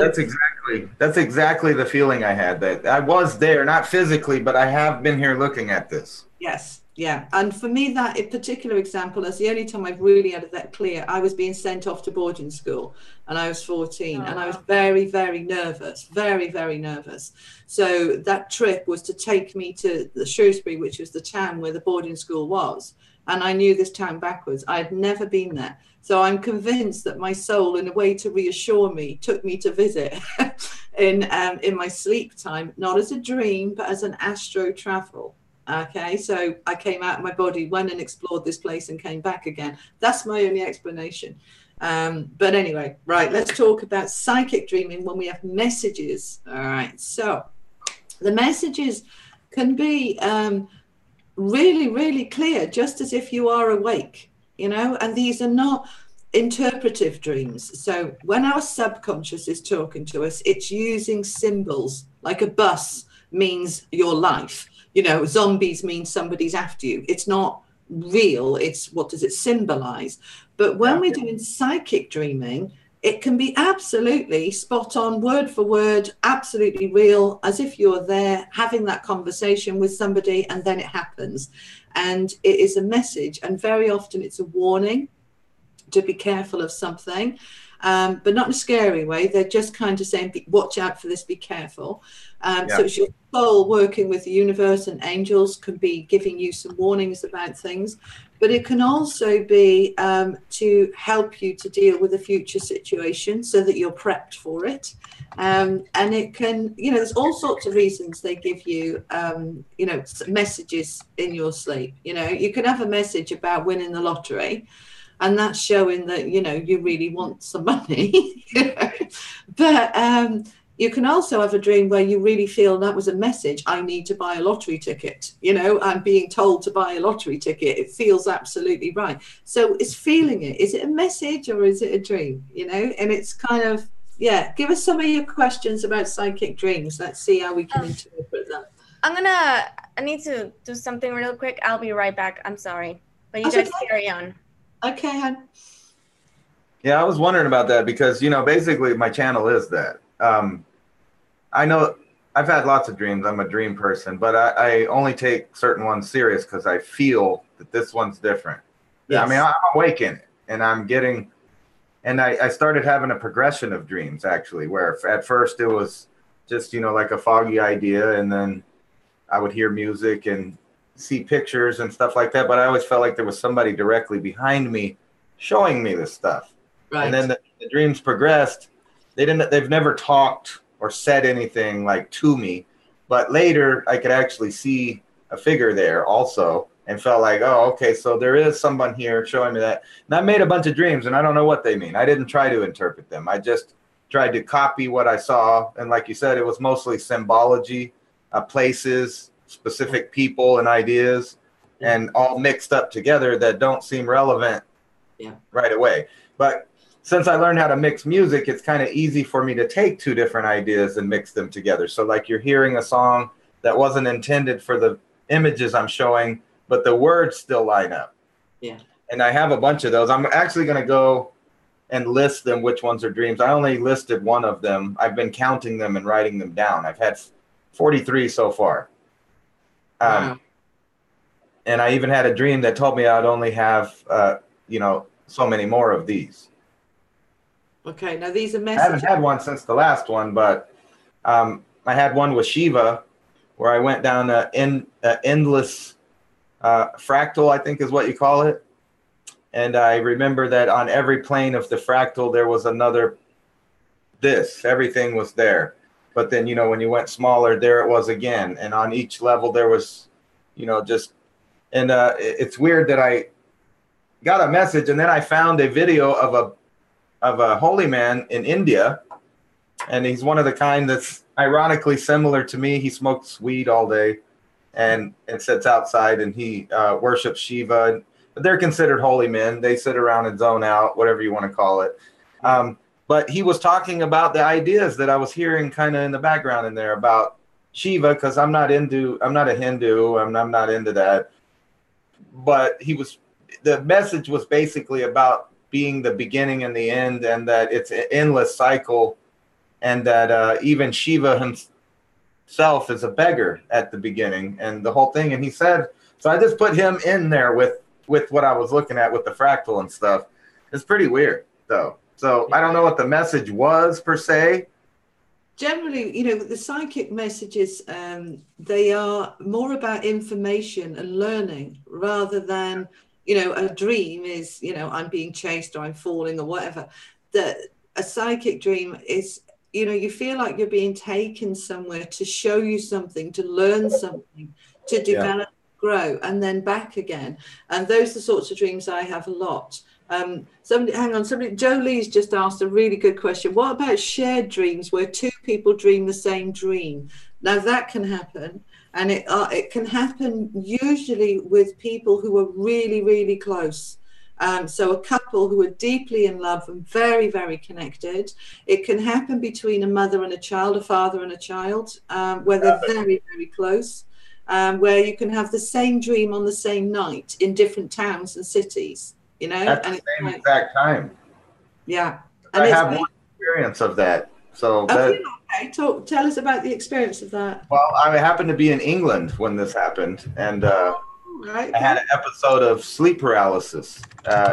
And before I woke up, I had like a dream of, this is pretty weird, but I had a dream of, like, you remember when AOL and all of that first came on and you started seeing the first little emojis that were, you know, of like an alien head. Anyway, I was seeing this alien head emoji in my head, and I slowly opened my eyes, and I didn't see anything on the roof across the street, but the window was open. So our window was level with their roof.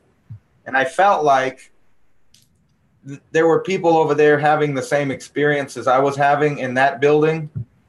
And then my child started screaming. But to back up a little bit before the emoji, I was having a very vivid dream about being in a doctor's office. And my son was next to me in a chair, and they hooked a wire up into his stomach and told me, don't worry, that's just, it's a RF something. And, you know, I didn't like it in the dream. And that's kind of what woke me up into the sleep paralysis. But then he started screaming while I was still kind of stuck with my eyes open, and I broke free from it and fell into the wall.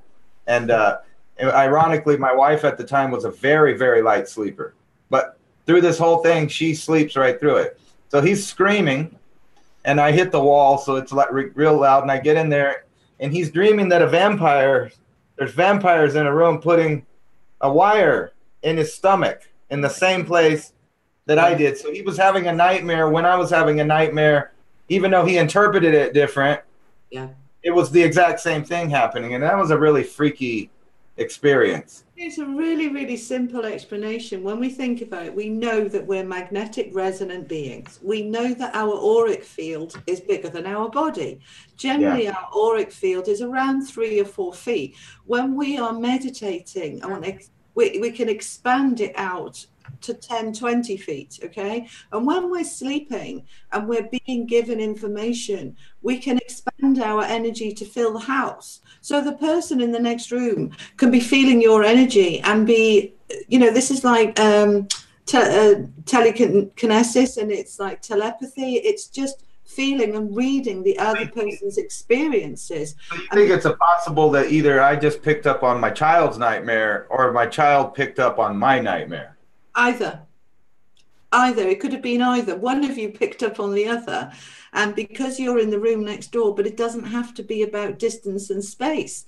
You know, we know that, you know, when you're very close to somebody, and we know this with parents, particularly, their child is in an accident hundreds of miles away, and they know it, they feel it. There's something that shifted in their own vibration, their own connection. And so we know that we can read other people's energy and feel other people's energy when it's an extreme thing like an accident. But actually all that means is the accident has torn through the veil to open up that space-time dimension.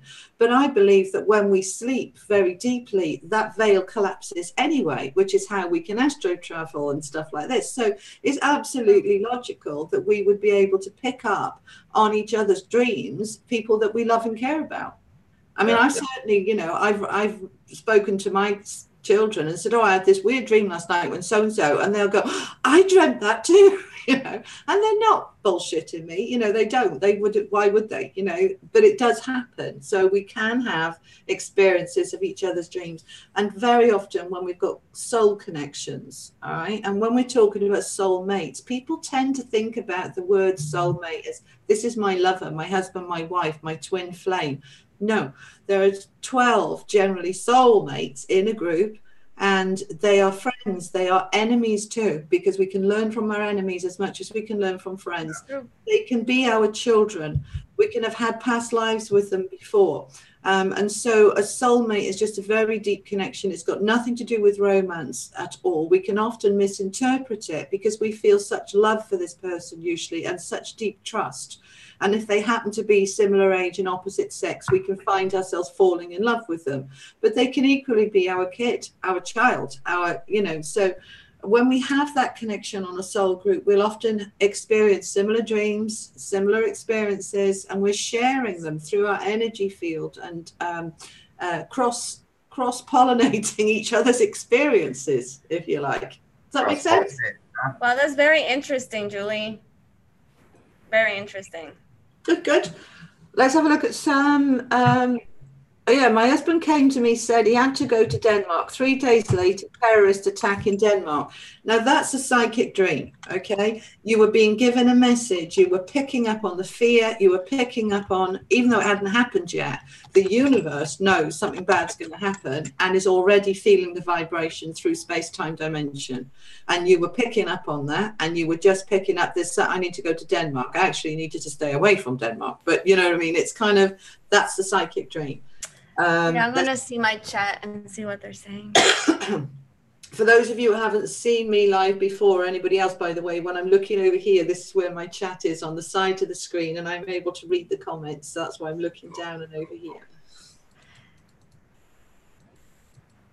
So, I don't know. Let me think about my question. How can I refer that question?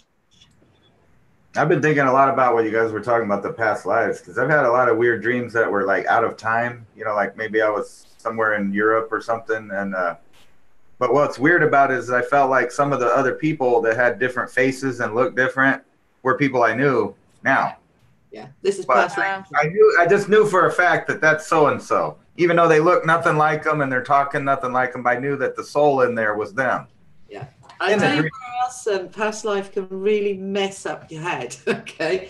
And this is where, particularly on a soul group, because on a soul group, we can often have repeated lifetimes with the same people, but then obviously not in the same relationship. So yeah. I've got 3 children, and I've treated them all the same, but my middle child, which is my youngest son, from the time he was about 4, he was like a little old man, like an old soul on, you know, little old man sitting on a 4-year-old's body. And he was started at 4 to try and control me and boss me about and tell me what to do and advise me, tell me I'm wrong, and really being quite arrogant and difficult to, you know, I'd say to the other kids, if they were naughty, if I said jump, they'd say how high. If I said jump to him, he'd go, why? You know, it was just a completely different character. And go forward 10 years, when he was 15, he would do exactly what he wanted to do. I had very little control, and it never made any sense to me. I used to constantly question where there's not so much where I'm going wrong. So he was never in trouble and he wasn't a bad lad, but he just was in charge, if you like, no matter how hard I fought it. Anyway, we did a meditation one night. I was running a circle at the time, and a spiritualist circle and development circle, and he asked if he could sit in and see what all this was about. So I said, yeah, sure. And we went into this meditation, and we immediately went to a past life. It was so clear. It was a Native American Indian village, and I love that. I was there, and I've had many lifetimes in that. And at the time, I was very shamanic. And obviously, that's why I felt very drawn to all the shamanic Native American Indian stuff, the rattles, the drums. It filled my house. It wasn't angels then. It was everything that was Native American Indian. Anyway, in the dream, I was the 16-year-old girl, female in a male-dominated society. And he was my big brother and the chief's son. And he was really strong and muscly and big, and I was the little sister that he had to protect and looked after and do as I was told to him and my father. And when we came out of this meditation, I just looked at him and I went, well, it all makes sense now. You know, you're my son, but in this previous life, you were my big brother, and you had complete control over me. Oh, and wow. That's so interesting. Yeah. Well, you know, weird, that makes so much sense that you would end up taking care of someone that used to take care of you. Yeah. Almost in the way that, you know, like you have, and I always joke about this, but, you know, like you're a baby, people clean your butt, your parents are cleaning your butt. Later, they become elderly, you clean their butt. It's like a full circle. And you know how, like, I have this weird picture of, like, men especially, where they're like a little boy, and then they become a man, and then later when they get old, they turn back into a little boy again, you know, like eating ice cream, sitting around, not doing much. Yeah, absolutely. And we do. And joking around too. Like, you know, old farts like to joke around like kids do. Yeah, they do. And one of the things I use it with my clients, I often will get them in when we're under hypnosis to imagine themselves, to invoke their little me. I call them mini me, right? Yeah. I want you to imagine you at 3 years old, because this is when we're 2 or 3. This is who we truly are before we start getting warped by the world and other people's influences and conditioning. Before we get jaded. Yeah, and it's just the same at the other end of the scale, because as we get old and frail, we revert back to our 5, 6-year-old self. We revert back to our 2 or 3-year-old self. And yeah, you're absolutely right. Truth Speaker Cruz is asking, well, not asking, telling me, telling us some wanted to share this story. My dream that I in the universe, and there is a man with a glowing white aura, and is talking to me, yet I can't hear him, and I'm trying to read his lips, and then I wake up. Wow. And I have to say, you see, that is a psychic dream. That's the sort of dream I've had since I was about 7. That I know that this is a being of light. I don't have to give it a name. It could be Jesus, it could be God, it could be Krishna, it could be Muhammad, it could be any of the beings of light that were here to show us where to go and how to be. It could be any of them, but that's there to help us, to support us. And we're closed in our mind that we think that understanding has to come through words, because that's how we communicate, through sound. But actually the higher beings of light, they communicate through thought. And I've certainly had dreams where I've had information downloaded, almost like an electronic download into my brain. I can't access yet. I know it's there. I don't know what's in it because I'm not ready to open it yet. And I get this information that when you're ready, we'll give you the key to open the information. We're downloading stuff into you to raise your vibration, and the access to the information that's behind it will come when you're ready. There's no point giving it to you now because it's all binary and it isn't going to make any sense to you. But by then you'll be able to speak binary and it will make sense to you. Do you know what I mean? Yeah. So yeah, when we have Sorry, Julie, I keep interrupting you. No, it's all right. I talk too much. You interrupt. No, I was going to say, when you were saying that, to me in my head, it played out like those are lessons that the universe send out. And when you pass that lesson, you open the new, whatever, you unlock the new challenge or whatever, you know, like. Yeah, so, absolutely. You know, maybe life is, you know, I think life is a bit like a computer game, you know, when you get to one level and then another bit opens up, you know, and it's kind of, it's a little bit like that, like the Matrix, you know. So let's see what else we've got.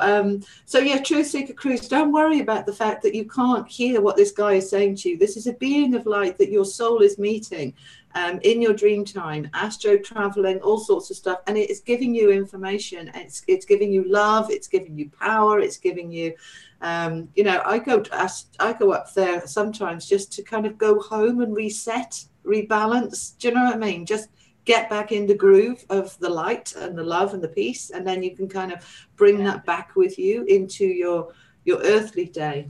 She said she said she was in the, like, out in the universe. Wow. Because it's weird that she said that about the lips, because I had a reoccurring dream that I still have today, and it's similar to that, but it has my grandfather in it. And it's me sitting in front of a fire, and then there's him, and he's on the other side of the fire, and on either side of us are trees, like pine trees that are so tall that you can't see the tops of them. But for some reason, there's a space in between them, and there's the full moon, and it's shining down. But behind my grandfather, there are millions of people behind him. And all of them have the moonlight where I can't see their faces. I can just see the moonlight on their hair, you know, like behind him. But he's at the fire, so I can see his face. And he's talking. I can see every detail, like saliva on his lips and the shadow of his hair, you know, with the fire crackling. But I don't know what he's saying. He's just talking, and I can't hear any of it. And it's on the other side. It's like if I was on that side of the fire, I could hear what he was saying, but I can't. But I know they're saying something. Yeah. And it's like millions of people are waiting behind him to talk to whoever they want to talk to at the fire. Oh, wow. That's really bizarre. Cool. But she brought that dream right in my head when she said that about seeing someone talking but not really hearing what they're saying. Yeah. Wow. Like it's a really frustrating feeling too in the dream.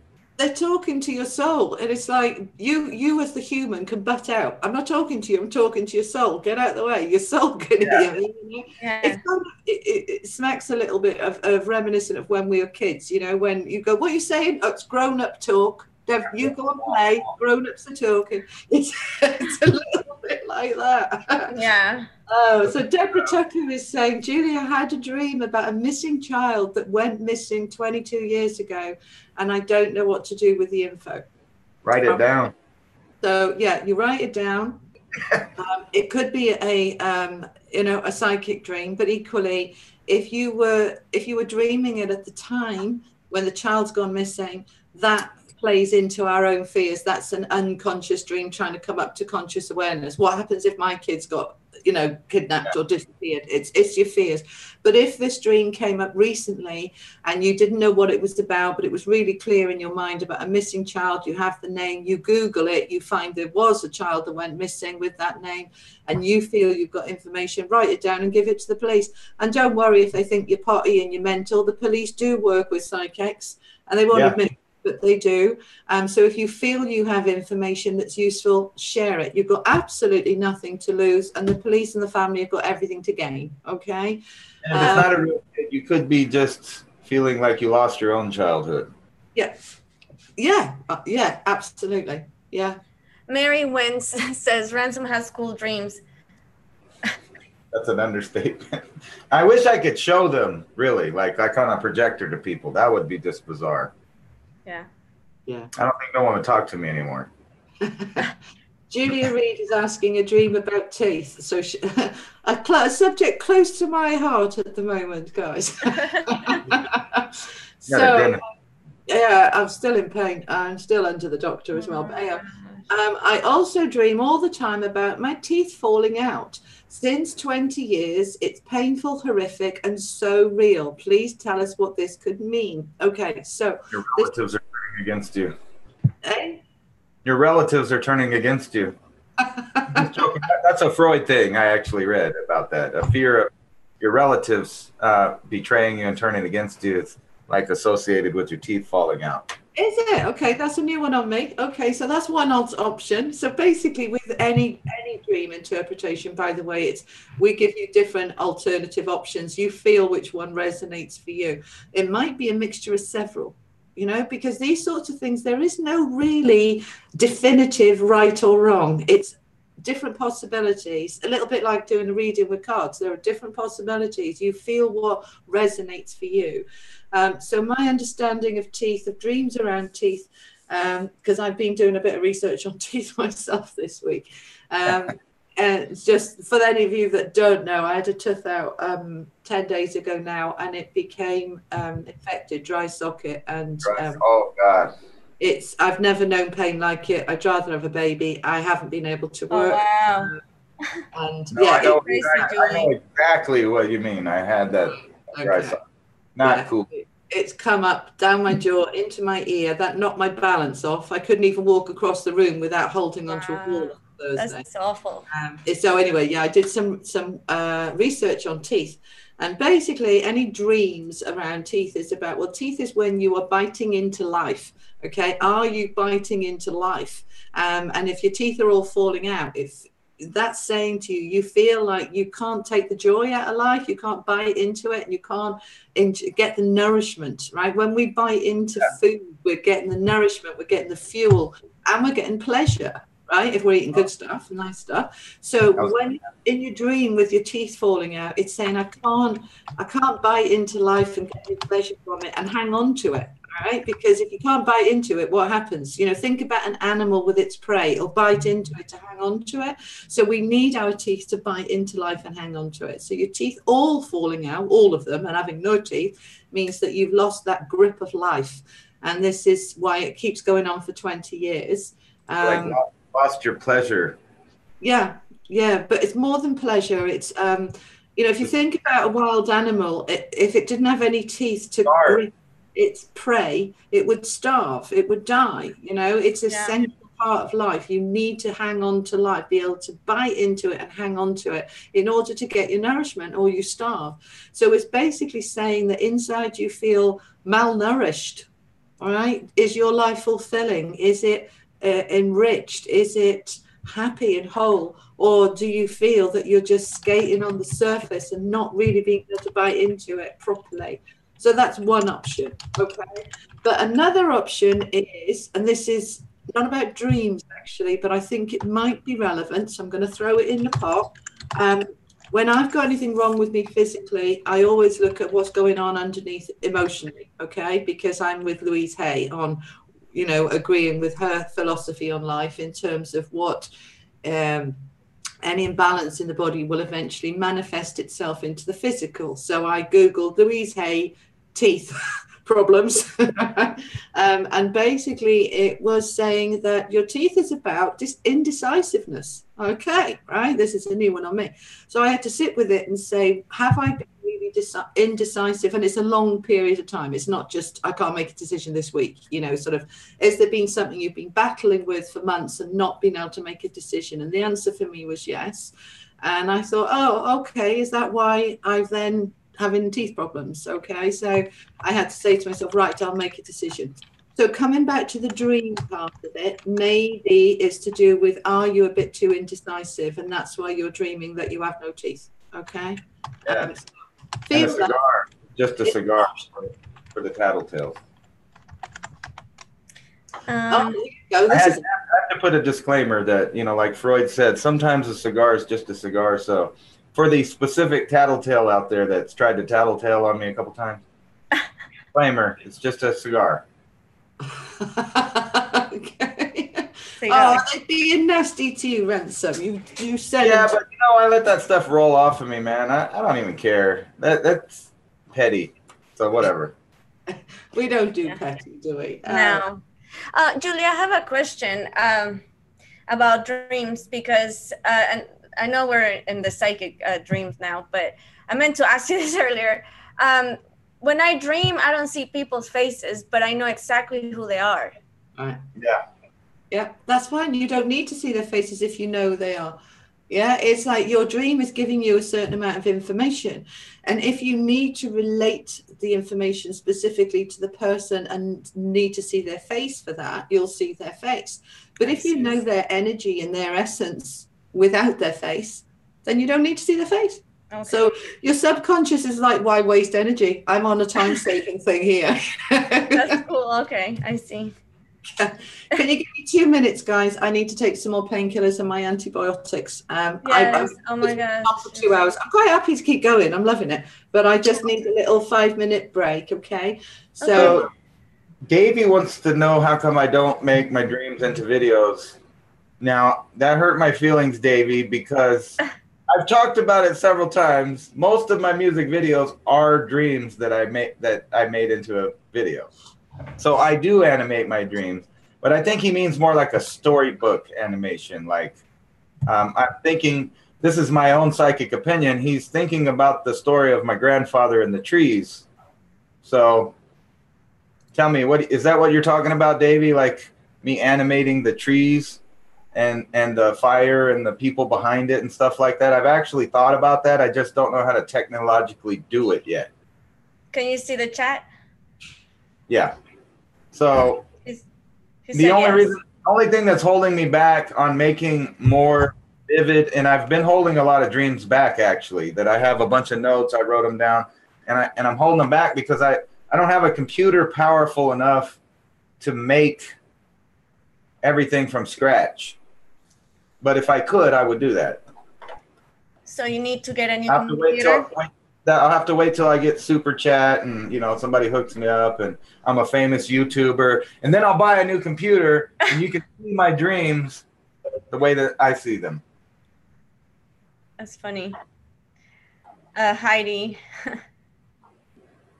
BLK, smooth pipe tobacco. Black Miles, right? Black and Miles? Yeah, well, she's talking about, yeah. Pipe tobacco, yes. Definitely pipe tobacco. Matter of fact, now that I'm done with that, I have some even stronger tobacco that I actually smoke in a pipe but I'm going to turn off my camera for that. And it is just pipe tobacco. Disclaimer. Pipe tobacco. So I wonder, you know how some people, I wonder if I have to set up my account, my YouTube account, where it says 18 and over. Do you know how to do that?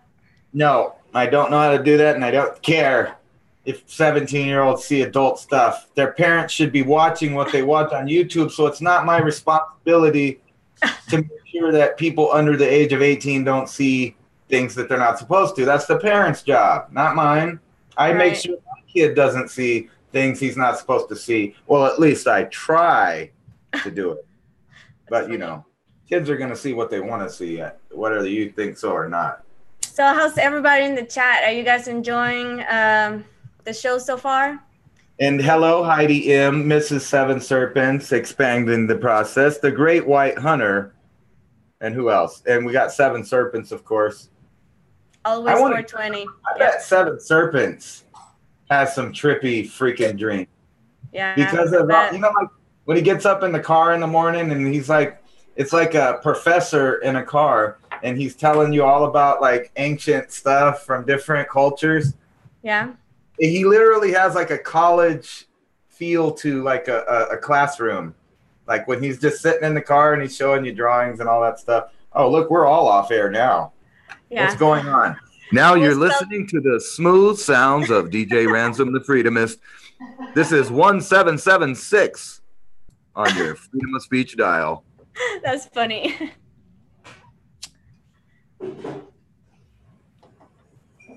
We're just all having tobacco moments. So, you know, sorry about that.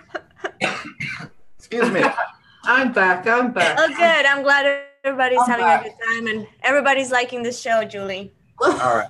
What's going on with my screen? It's gone extremely weird. Okay, well, never mind. We all got the flu over here and we're coughing. That's what's happening. Top chats. That's not mine. No, that's my chat. I screen share. I'm sorry. We can go away. Miss Seven Serpents says she can verify that Mr. Seven Serpents has some very cool dreams. Oh, I bet. Invite him on to talk about that one day. You know, instead of interpreting, we should have another show where we just listen, like, you know, to people's dreams, like their full dream. Yeah, that will be cool. My problem is I always forget part of them. You know, that's why I get up, and my advice to anybody that really wants to dive into their dreams is immediately write down every detail you can write as soon as you wake up, because within minutes it's gone. Or if you wake up in the middle of the night and you had a dream, write it, because don't wait to write it in the morning because you're not going to have it except in for the like morning. The ones that I feel like are psychic dreams, I can't forget them. I can play that entire dream back in my head right now. Those are different. That's what I mean. Like a regular dream, I forget it within minutes. When I get up, my brain doesn't feel like it's really that important to hold on to. Like it was just my mind relaxing or resting, and I had, you know, some weird stuff pop in your conscience or whatever. Your subconscious. But those ones that I feel like I'm getting a message, I don't forget them.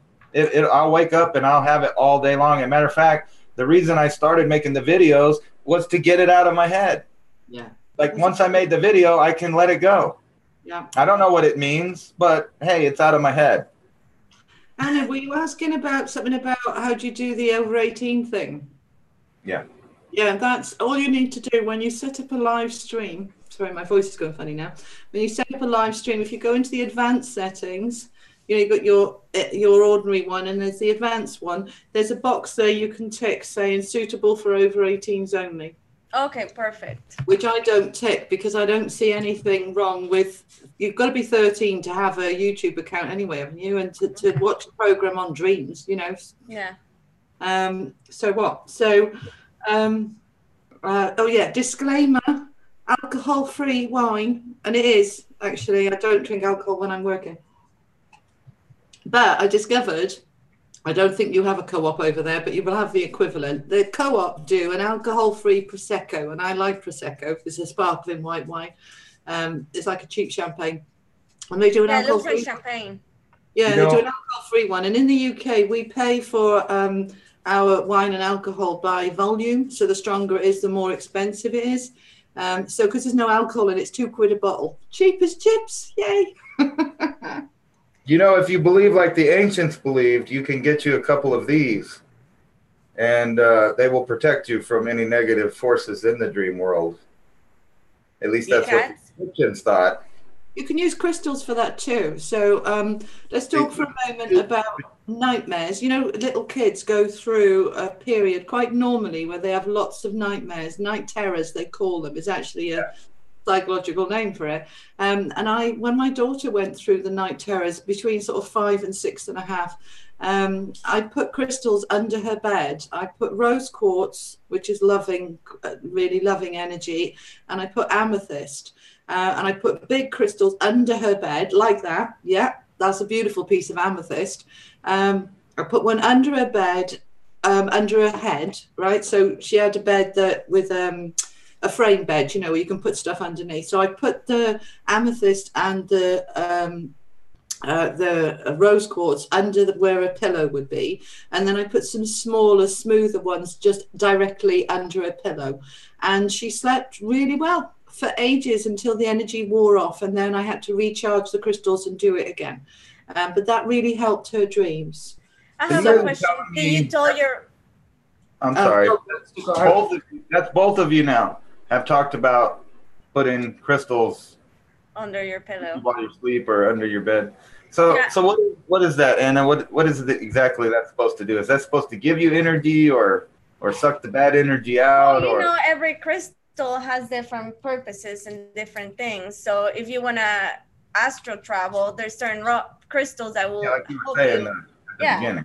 Yeah, like basically it's the intention, isn't it? You could honestly use a leaf from the garden. It's the intention. So if you hold anything, I could hold this pen and I could say, this pen protects me. Yeah. And if I believe it strongly enough, and I say, if I put it under my pillow, it'll stop me having negative thoughts. Then that's weird, because I sleep with this and I believe it will protect me. I really do think it will. It's more than just a belief. I think that it may, in fact, help me if something was weird when I woke up. Okay, let's look at some of the comments. Belief, though. If you I was going to ask you a question, Julie. When your daughter was having nightmares and stuff, did you talk to her about putting the amethyst, or was she aware that? Okay. Yeah. I mean, I've been doing this really actively for 20 years, and she's 20, so she's had it all her life. So, you know, there's crystals and angels in the house. There was American, you know, Native American Indian stuff. She asked for a dream catcher over her bed, which I gave her. She asked for a rattle by the side of her bed. I used to, I use different stuff now. I use angelic energy and Reiki energy and white light from source, but back then, when she was about 4 or 5 and I was big into Native American everything, I had a drum and a rattle. So she'd have the rattle, I'd have the drum and the sage, and I'd go around the house and I'd have Indian music playing in the background, banging the drum to clear the energy, and she'd be coming behind me with the rattles, and we'd make it like our little once a week thing, like, go, let's cleanse the house, you know, and we go through. And if she really believed that with the rattles and stuff, that's really cool too. So just her participating in that and believing that, you know, that's the power right there. Yes, yeah, that's the power. I want to do that. And she's inspire me, Julie. Yeah, I get her involved in it, you know, and so when she was having the nightmares, she's like, Mummy, make them go away. And I said, yeah, right, let's bring in. And I was working with White Eagle at the time, I had 12 rainbow warriors, they were called, and they were Native American Indians on white horses with spears. And I used to see this regularly in my dream time and in my meditations, and they would come in when I was in any negative energy, because I was doing clearances at the time. So I do ghost busting. I go to people's houses and clear the energies and stuff and get rid of bad energy and bad spirits. And so that's actually quite risky work. I don't do it anymore. But you have to be really protected, because, you know, when you're messing with these negative energies, they can attach to you if you believe it and if you feel you're vulnerable. So it's really important that you feel invincible and invulnerable and totally in the power. And so what I used to use to help me with that was I just, you know, in my meditation asked for how can I feel absolutely 100% safe? And in troop these 12 warriors sitting on their white steeds with their spears. And there was one energy that I was dealing with that was quite nasty. They surrounded it in a circle and pointed their spears. But instead of them being spears that you'd throw and pierce, there was white light shot out of their spears into this being and transformed it and transmuted it into, it just neutralized it. And then the whole house was filled with light, and off they troped, and they sort of You brought up some really weird stuff there, and I want to ask your opinion on it, Julie and Anna. You just said that, you know, that when people actually believe in these dark spirits and stuff, it you know, it allows them to have a little more power over them. Yeah. You know, so what do you think about like the Vatican just now announcing that they're going to go on a massive exorcism thing? And they believe that there's like 500,000 people in Italy alone that are in need of an exorcism to remove demons, or, you know, like we're calling it dark spirit, whatever. It's the same concept.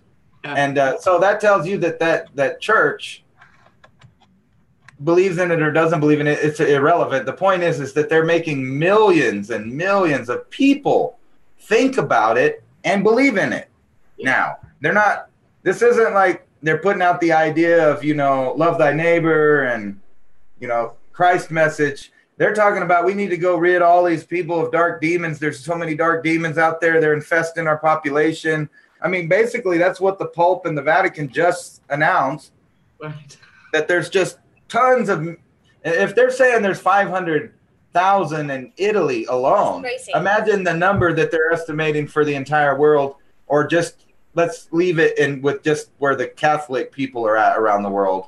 And then those people that, you know, that message has trickled down through the Catholic Church to every little place in different languages, you know, Italian and Spanish and English and, you know, wherever a Catholic church is. So they're now all tripping on thinking about dark entities having access to them. So, but what my point was is before they announced that, people probably weren't even thinking about it.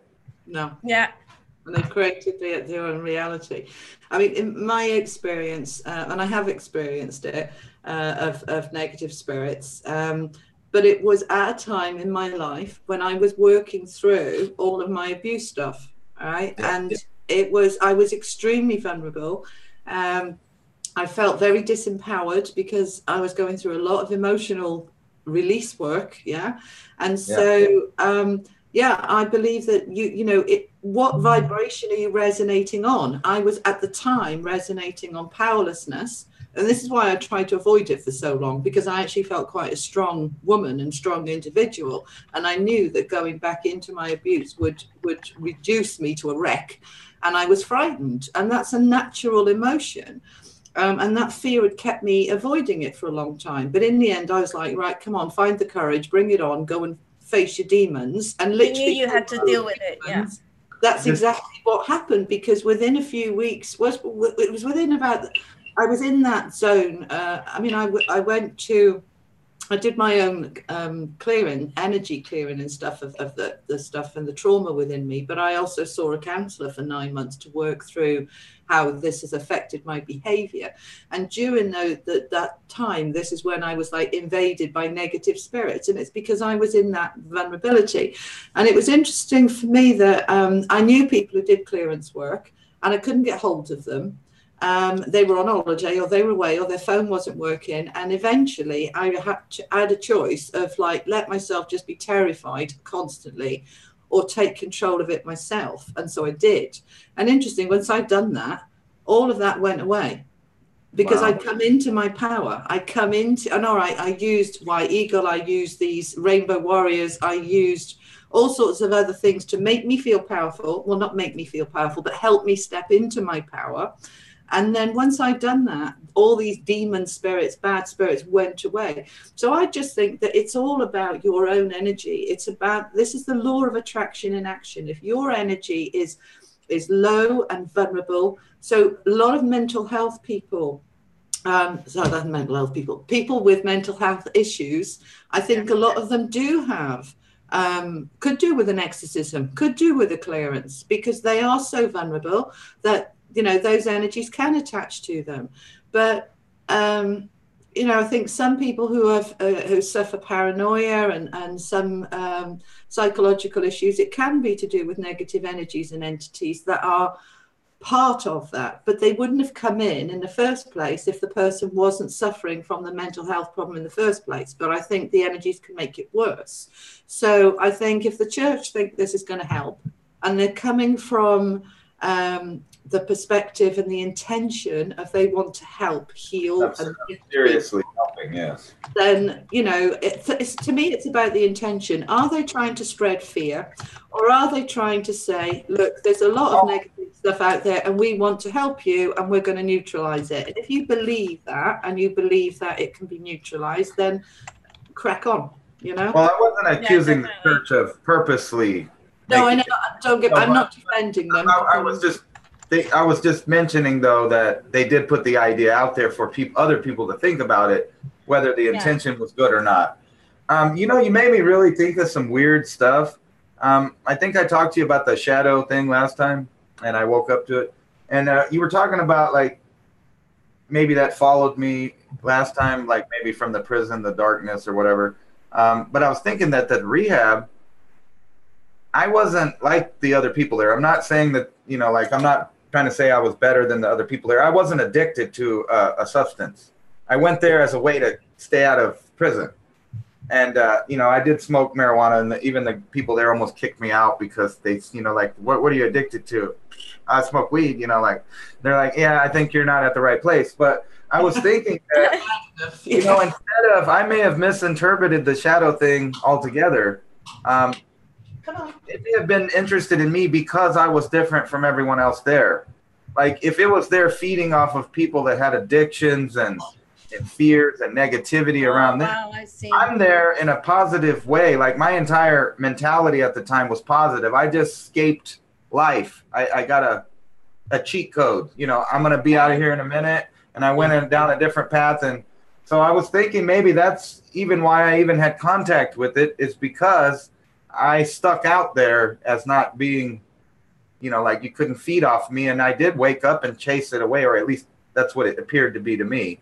Yeah. I still haven't decided whether that was just a leftover part of a dream and I woke up and freaked out on it or whatever. But, you know, if it was some kind of dark entity, maybe that's exactly why it was intrigued by me, because I was the one that because everybody, I have to admit, I met everybody there. They all had serious life issues. And me, myself, the only issue I had is that I was being a fuck up and I got in trouble and I was trying to get out of it. So I was already in a positive mood. Like, you know, I on a higher vibration, and everybody else was in a lower vibration. Yes, right? Absolutely. Yeah. And it makes me wonder, though, was there like one of those things in each room with each group of people? Yeah, absolutely. I mean, what they do, just me. What we're talking about here is negativity, which is fear. All right. There's only two emotions. There's love and there's fear. And although there are, you know, if you actually Google how many emotions there are, I think there are 374. But they either come from love or they come from fear. Just a spectrum of those two. Okay, and you can equally say that's good and evil, or that's light and dark, or whatever, right? But what we've got, in my experience, and I can only talk about my experience, when this entity came into my house, my daughter, who was 4, this was part of her night terrors, she was describing this monster with red horns and red eyes and a tail, and she literally was sweating all over. She was terrified. She was trembling, and she'd messed herself with fear. That's how terrified she was. And I could feel the energy, and it was pure terror from her. My son, who's 10 years older, so he was about 14 and a half, he said to me the next day, do you mind if I stay with my girlfriend? I don't like the energy in the house. It doesn't feel right, and I feel scared. And I'm like, okay, that's 2 of my children who are both psychic telling me that this house doesn't feel right. I was trying to get hold of Mark Hartshorn, who I know does clearance work, as in exorcisms. Couldn't get hold of him. And so it built and it built and it built, right? And I started seeing it then, and I was seeing it in my dreams, and it was growing, and it was growing every day. So what had started off with this dark blob, this dark shadow, was becoming more and more defined as a demon as every day went past, and it was getting bigger. It's like you guys were feeding it and giving it reality. It took me about a week to figure, because I'd never dealt with any of this stuff before, and I was like, what is going on? And then I realized that it was feeding off the fear, and it was growing from the fear. And then it made absolute sense to me. So when we say, you know, love grows, everything we do is threefold. Fear grows threefold. Also. Everything grows, okay? Right. So if you feed the same vibration, if you put hate into hate, you get double hate. All right. You put fear into fear, you get bigger fear. So what was happening was that my daughter was scared of it, my son was scared of it, and I was scared of it. We were all feeling disempowered, waiting for somebody else to come and rescue us from this. And every day it was growing, until I realized about day 5 or 6, I'll have to deal with this myself. So she was at her dad's for the weekend. I had the house to myself. I called in the Rainbow Warriors. I called in God and Jesus and the bloody world and his wife to keep me safe. And I went, right, I'm doing battle with this demon. And I sorted it. And I got rid of it. And it was cleared. And while this energy came in from the Rainbow Warriors and this wind came into the house, it was surreal. This sounds mental, I know. I'm not laughing. You're talking about Native Americans with light staffs. And yeah. When you rainbow, and over here, that's that would be like the LGBT people coming out, you know, and yelling at you about stuff. The Rainbow Warriors. Well, that's the name they gave me. That's all I can tell I know, but yours is a cool version. The other one's kind of like, it's funny because I'm thinking of, you know what I mean? You live over here too. I got this wind. Yeah. I heard this howling wind coming. I was upstairs on my bed, sat in a meditative stance with crystals in my hand, surrounded by my Rainbow Warriors. White Eagle stood at the bottom of my bed. I got Jesus and an angel stood behind me. Right. And I'm like, I'm sorting out this fucker, and he's not going to frighten my child anymore. I'm not having it. You were empowered. I was empowered. And then I felt this wind. I heard it, first of all. It's like, I thought like somebody'd opened the door and there was a storm raging outside. I heard this wind whistle through the house, up the stairs, into my room. And I didn't open my eyes. I was just sitting there in this sort of stance, you know. And I felt my hair blowing in the wind as this wind came through and whipped this thing out the window, and then this calm descended on the whole house, and I was like, whoa. And it's clean. You remember that from the Poltergeist? And it literally was like, so I've never seen a horror film because I don't like anything scary. I don't like that but you know, I heard from other people, and I'm like, either I've really lost the plot, or something. I just cleared something from this house. And then afterwards, I realized what it was all about. It was getting bigger and bigger because it was feeding off the fear. You were manifesting that fear. I was manifesting it because I was in a vulnerable place and I felt afraid. I was facing my demons. And that's a word that we use, isn't it? About our fears of the past. Face your demons. And what has manifested in my house? A demon. You know, and it's like, right, we've manifested this stuff, guys. We need to take responsibility. I think that is the literal key, literally, like you said, you faced it. Yeah. And so that's, whether it's supernatural or just an issue in your life, that's the only way to deal with those. It doesn't matter, you're right. It doesn't matter if it's psychological, if it's in your mind, or whether it's real. It's about what does it represent? Me stepping into my power, me stepping away from the vulnerability and the fear, and me saying we are not feeding the fear anymore. And so this is why I don't get involved with discussions that are fear-based and negative, because we're feeding them. We're feeding them and nurturing them, and they're getting bigger and they're growing. But we need to understand that the opposite is true. Love will also feed love, and the more we feed love, the more powerful that gets. We're feeding the collective consciousness with love, with healing, with empowerment, with free dominion. We're stepping into our freedom of who we truly are, which is divine beings of love and light, not demons, not fear. So we are moving towards that more and more, and that's what we want. And our dreams are part of that journey. They are there to help us in so many ways, whether they be from our subconscious bringing up information to help us, whether they be from psychic dreams about what's going to happen in the future to prepare us or warn us or help us, but they're all part of that journey. And it's incredible the way that our inner being, whether it's the subconscious inner being or soul inner being, is working with us on so many levels to help us be the best version of who we are. Yeah. I was going to say, Milky Way Weekly says, prophecy says that the rainbow people will return. They did. Just not the ones we were expecting.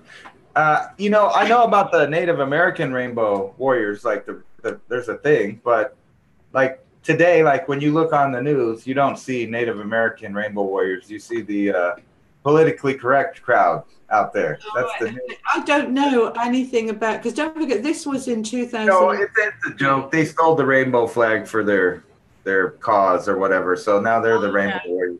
You know, I loved Hawaii because it had a rainbow flag, and then they started doing that, and I was like, man, poor Hawaii. I can't, you know. Yeah, when I was, these days it's so easy, you know, that you can just go to Google and you can just Google a dream. What does it mean? Yeah. You know, just Google what toilet dream or falling dream or car dream, transport dream, and there will be the answer. Yeah, they're good websites for that. It's brilliant, you know, and it's like, I don't have all the answers, but like this week, you know, I sat and I looked at, right, I've got balance issues, right? That wouldn't have happened if my life wasn't out of balance. My inner being's been telling me for weeks I'm working too many hours and I need to slow down. And I've not been listening. And what happens with me, and I don't know how many of you guys it happens to, if I don't listen, it goes, well, I'm telling you nicely. So now I'm going to tell you harshly, bang, you know. So, I booked myself a holiday because my inner being is saying you're out of balance. And this is a way to force myself back into balance. Yeah. And what does the teeth mean? I Googled the teeth, you know, and I was noticing Dr. Berta Maria Hines there was saying that you can actually Google each particular tooth and what it means, not just teeth. Wow. Right, which I didn't know, okay, which is brilliant. So you can say, was it molar? Was it the third tooth along the back? Because that means something different from the first tooth.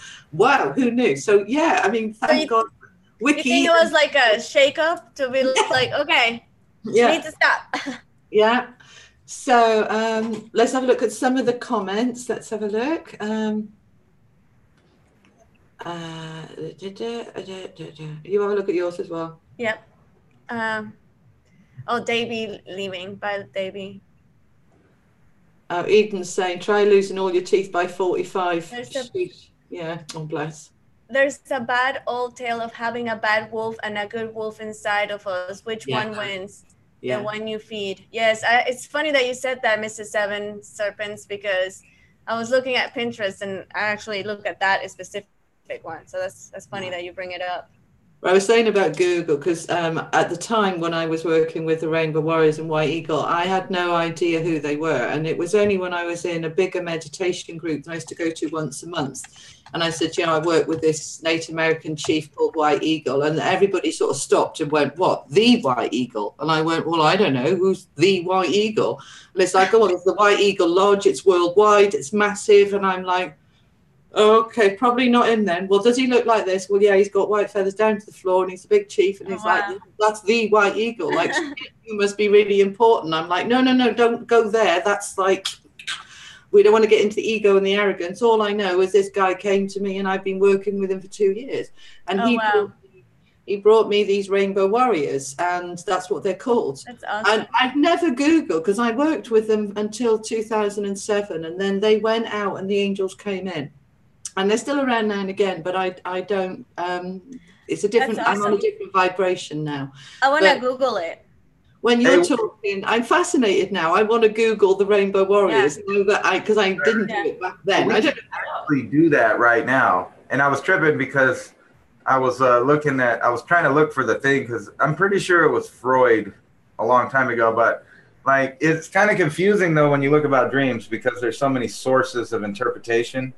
So like just looking up losing your teeth, I got like 3 different things. One says like crumbling teeth or falling out, that you're having powerlessness in your life, and that you need to find out whatever it is and take care of it now. And then there's another one that says before the 20th century, it was viewed that if you had dreams about your teeth falling out, then you were fearing losing a family member. So I remembered it wrong. It was that, not the turning against you, but that they were falling away, I guess, your family.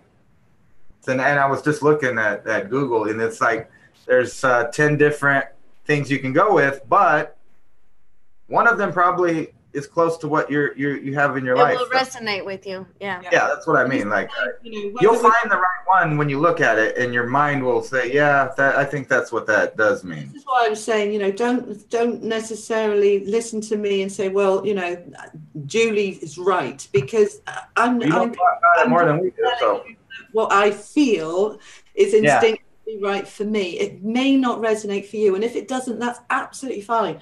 Only ever, whoever it is, it doesn't matter who they are, if they're giving you information and it doesn't feel right for you, throw it out with the water. Just go, no. No, you're right, because I kind of want to ask that person now if they like spiders and snakes, because maybe that meant instead of being overwhelmed, that was just, a bunch of blessings coming toward them. If they like, I don't particularly like that, so it probably wouldn't mean that for me, but. Right, it's different for everybody because we all have we're all different. But most of the stuff you've said about, what dreams mean makes a lot of sense to me, like just in common sense that's where your mind would be going with those thoughts. Yeah, we tend to look too much on the surface, and it's just delve underneath it a little bit and say, what would it represent? So anything with wheels, anything moving forward is about journey. But how does that mean? And just drill into it a little bit more. And if you get stuck, Google it or Wiki. Let's get more of this conversation. Seven Serpents said, and I know I'm going to butcher that name, Z1Z. Butterfly is a great poem about dreams. Okay, all right. Thank you for sharing that. What else have we got? That movie, What Dreams May Come, man, that was a twisted movie, wasn't it?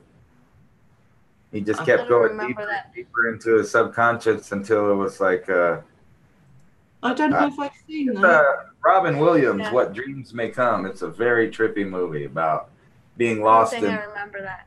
I think he's dying is actually what it is, but it's like he's going through all the dream levels and stuff. Yeah. So what are you looking at? Because what you focus on grows. Yeah, absolutely. They're all chatting to each other as they always do as well. They're all answering each other's questions as well and chipping in. I love the way you all talk to each other. It's great. Yeah. Let me see. Let's see if we could find the Rainbow Warriors real quick. Oh, Hellhawk7 saying, my biological grandfather was American Indian and everybody from the four corners of the earth went to him for advice and help. He did everything from real estate transactions to teach and all sorts of other stuff. So that's great. Well done. And they're talking about herbs for helping teeth. They're helping about turmeric and stuff. I know turmeric's a very good anti-inflammatory. And they're saying thanks for bringing up the Native American Indian stuff. For me, it was the energy difference, having worked with the Native American energy for literally my first guide that I could see clearly. I was 17 and it was a Native American guide. Wow. And I worked with him until I probably would have been about 43. A long time. That was the energy, and it's very earthy. It's very stable. It's very heavy energy, but it feels very protective and very strong and solid, and it really helps you get into your power. And obviously, I've got to the point where I transmuted enough of my own pain to be able to rise up in my vibration, because one day my Native American Indian came in and brought a nun with him, and I'm like, what? What's a nun doing here? Yeah, I'm not Catholic. Why is there in the black habit? It's like Sound of Music personified. It was nuts. I'm like, well, who are you and what do you want? And he said to me, she's going to be working with you now. I'm off. And I was crying. I was like, you can't leave me after all these these years, you know. He's like, no, I'm going. I've taught you everything I can. It's I'm going now. And off he went and left me with this nun. And I was just like, I don't even want to speak to you. Leave me alone. I don't know who you are. I don't know you. I have no relationship with you. Go away. It was really strange because I just couldn't understand it. Why I had this, because I have no connection to that, no resonance to it. But it was about a week later, I walking past a spiritual shop and there was angels in the window, and I just stopped and stared at this angel, went in and bought it and brought it home, put it on my mantelpiece. And I'd never had an angel before. And I suddenly twigged, that's why the nun is here, because nuns are Catholic, aren't they? And they believe in angels. I'm a Protestant. Well, I was brought up a Protestant. And we don't really do angels other than, you know, the angel Gabriel announcing the birth. That's about it with angels for us. But all of a sudden, I was shifting into angels. And a few weeks later, I bought my first Buddha, and then Confucius, and then some Chinese gods. And I'm like, okay, I'm confused now. And my house started looking like a shop. You know, I had my crystals, I had my Indians, I had my angels, and I had my Buddhas, and it was just getting overwhelming.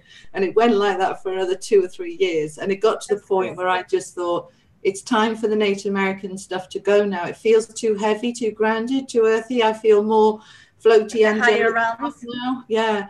So I gave it all away. I had a giveaway ceremony, which is part of Native American tradition. I collected everything onto a table into my room, and I called everybody that I'd ever taught in my circles and meditation groups, and I said, help yourself, whatever you feel drawn to, take. That's awesome. And, yeah. I also feel very drawn to Native American stuff. In fact, the first deck I got was the I'm Native American. I was born here. You are. You're from the Americas as well, Anna, huh? Yes. So I have you've got that energy, your plaits and stuff as well. That's very Native American. That is. Yes. Yes. I have a screen share about the Rainbow Warriors. Okay, let's have a look. See. Oh, hold on, let me move this. Okay. Oh, cool. So can you guys see that? Yep. Yeah. So and this is how we all became different colors here, by the way. Somebody wants to read it? Ransom, do you want to read it? Sure. This is how the rainbow prophecy begins, as retold by a woman of the Cree Indian nation, America, over a century ago. The Cree are one of the largest groups of First Nation Native Americans in North America, and also one of the 5 civilized tribes. That doesn't say that, I'm just adding that. So there's Creek, Cherokee, Seminole, Choctaw, and another one I forgot. And I'm Apache, and I was really strong about my tribe and where I wanted to go to as well. Yeah. Right. So there are 135 brands of Cree living in Canada with a total population of approximately 200,000 today. The rainbow prophecy, as it has come to be known, refers to the keepers of the legend rituals and other myths that will be needed when the time comes to restore health to the earth. It is believed that these legendary beings will return one day, awakening, when all people will unite and create a new world of justice, peace, and freedom, and they will be named the Warriors of the Rainbow. They will retreat the values and the knowledges, or actually, was that? Yeah, retreat the values and the knowledge that have been lost over time, demonstrating how to have wisdom and extra perception. In other words, be awake. And how unity, harmony, and love is the only way forward. Oh my gosh, I love that. All right, so right here in the parentheses is actually the, right here. I think, go back up a little bit in the beginning up there. All right, right here. One day the world would come a time when the earth being ravaged and polluted, the forest being destroyed, the birds would fall from the air and the waters would be blackened, the fish being poisoned in the streams, and the trees would no longer be. Mankind, as we would know it, would cease to exist. And then it goes down to there. At the beginning of this cycle of time, long ago, the Great Spirit came down and he made an appearance, and he gathered the peoples of the earth together. They say on the island, which is now beneath the water, Atlantis maybe, I don't know. Moo, Wow. one of those. But anyway, I added that part too, so don't quote that. An island which is now beneath the water, and he said to the human beings, I am going to send you in 4 directions over time. I am going to change you to 4 colors, but I am going to give you some teachings, and you will call these original teachings, and when you come back together with each other, you will share these so that you can live and have peace and on earth and have a great civilization will come about from that. Yeah, that's lovely. And like it goes on and on there. Look at that. I used to teach all this stuff, I've forgotten most of it, but I still got a lot of my notes. When I get my screen back, I'll see if I've got any. And I had some channeled information from White Eagle as well, which I wrote and shared. And it went into, there was, if I just see if I can bring him back. Let me see if I can bring him back. You could share that link in the chat. I bet some people, because there's actually a lot more to it, but I'm not that great of a reader, so, I thought you read that beautifully. Absolutely beautifully. With minimal stutters this time, surprisingly. No. You should watch me do my news. I stutter through that. I rewatch it and realize I read words that weren't even there. Like the word that I see now and it changes the context of the whole paragraph. Yeah. So I'm thinking, oh God, that was just, wow. So Julie, were you gonna channel White Eagle? I've just seen if I can find it.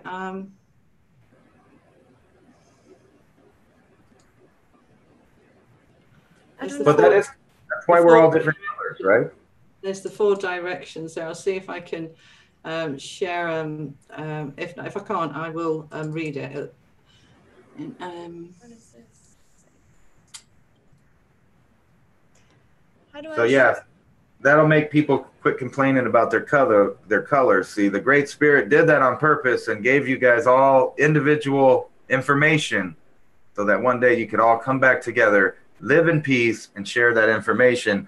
And it was talking about people wouldn't have an awakening until that time either, and their perceptions would grow, and their and that's kind of like what almost everybody on YouTube is talking about right now, that we're coming into an age where people are becoming more awake.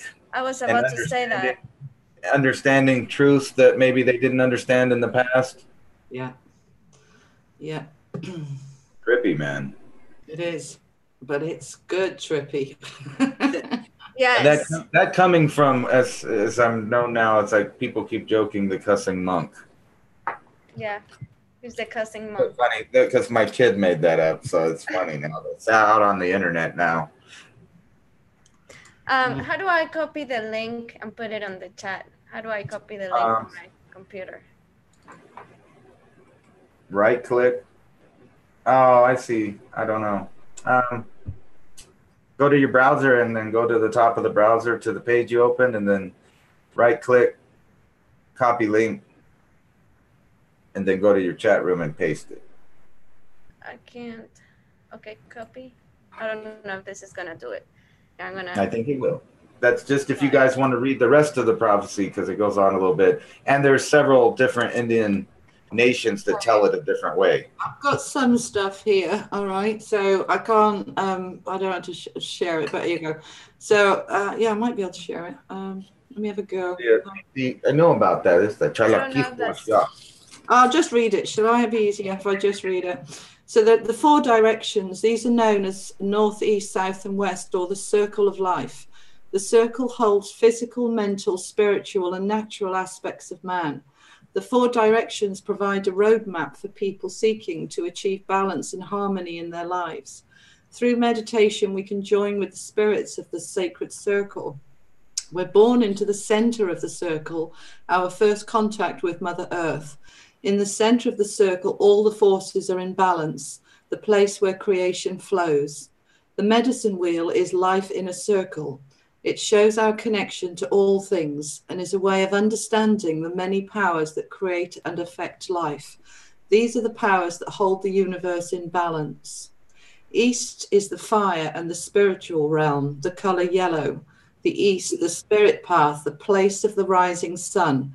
It is a place of beginnings and endings, of vision and inspiration. It is symbolized by the eagle, the visionary, the one who can see the spiritual big picture. The East teaches us to respect the dignity of everything. Everything has its own spirit. The healing of the East helps us to understand our own personal choices and the responsibility for those choices. The East is where we go for guidance. The South is water and emotion. The color is red. The South is the peace path. It is the place of trust and innocence, the time of childhood and of the heart. Here we experience the world as alive, shimmering and connected. It is also the place where we learn to overcome our fear. Snake is one of the totems and says we must shed our past in order to grow and move on. The South helps energize the life force of the body and the soul. We can link here with the spirit animals and plants and use their knowledge to heal. The West is earth and physical. The color is black. The West is the place of the setting sun, where we go inwards to do our inner work. It is a place of introspection, but it also symbolizes the physical, the here and now. It is the place of bear, who hibernates and dreams, and of owl, who knows the night. And the North, the air, the mental, the color is white. The North is the place the sun doesn't reach. It represents the wisdom path. It is the teaching path you learn and share. It takes a lifetime to learn the teachings of the North. It is winter where the ground is frozen and we have to cooperate to survive. It is the place of wisdom and intellect and right action. Wolf is one of the totems, for he is teacher, direction finder and keeper of the family. It is the place of white and spiritual maturity. The four directions, also known as the four winds, or the four archangels, Michael, Gabriel, Raphael, and Uriel. The energies come in the form of a spiral. So there we go, guys. That's what I got for you. There they are. 1, 2, 3, 4, and there's your spiral. Oh, wow. That says Chalaki Hoya, which means Cherokee wolf. That's essentially what you just read. Wow. In pictorial form. So cool. Okay. All right.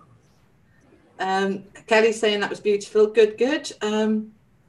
Totally random, but why is a rabbit's foot considered lucky? Joe, I have no idea. Anybody else know the answer to that? Well, because a rabbit is very fast, so for one to have caught a rabbit, that's pretty lucky. And if you didn't have dinner yet, it's very lucky.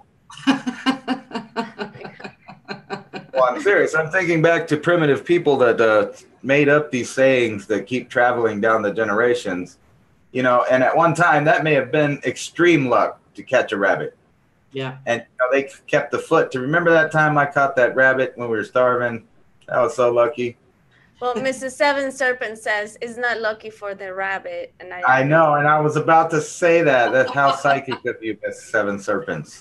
That was literally my next comment was, for the poor rabbit, it wasn't so lucky, though. Yeah. All right. So have we got any other questions about dreams? Because we've seemed to have shifted subject, but that's all right. We often do this, don't we? We wander off onto different, because that's the whole point of a discussion. People are bringing up different things, and I love the way the conversation goes off on different tangents, and it gets all diverse, and that's the way it should be, because we're here. Dreams are mind-boggling. I mean, we could talk forever trying to explain dreams. Yeah. I tried to study for this, and I got overwhelmed because I was looking at all of every word has an association with dream, like just everything you could think of, from vampires to whatever, like that means a certain something, or at least someone says it does. Yeah. So I kind of feeling for me that the energy is starting to kind of come to a close. I don't know if you're feeling that as well. If you want to carry on, but or do we feel that it's time to wrap it up now? Yeah, well, it is late lunchtime. Yeah. All right. So before we go, I want to let you guys know that on Thursday, I'm going to be doing a live meditation for the full moon on the 1st of March.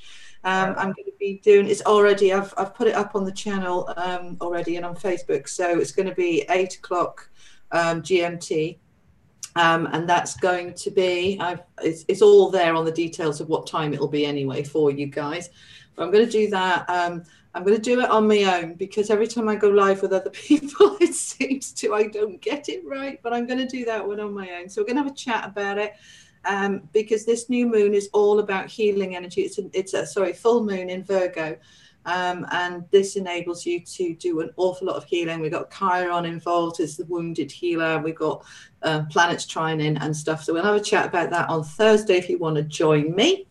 And also to say thank you all, because I've reached quite a milestone on my channel. It means that I now am part of the YouTube community, because I've done my 4,000 hours of watch time, which has happened. 2 months, and that's that's awesome, Julie. Congrats. It's amazing. It's you guys, so thank you for finding my channel interesting and my work interesting and supporting me. And I love doing these collaborations with others as well. Miss Niz tonight. Niz, if you're watching, love you. Hope you feel better soon. She's not very well. Yeah, I want to send some healing vibes to her. So everybody in the chat, please send some healing vibes to Niz. Yeah, lots and lots of healing. And I will be doing some recordings this week, ready for next week's weeklies and getting them up for you. Your March's readings are already up per sign. So I hope you've enjoyed the show. I'm going to close it now and thank my co-hosts, Anna Ravenwolf and Ransom Godwin, for their undeniable charm, knowledge, and inspiration, as always. Yeah, good night, everyone, and have a happy Sunday. Thank you for being here. Take care. Lots of love. Bye.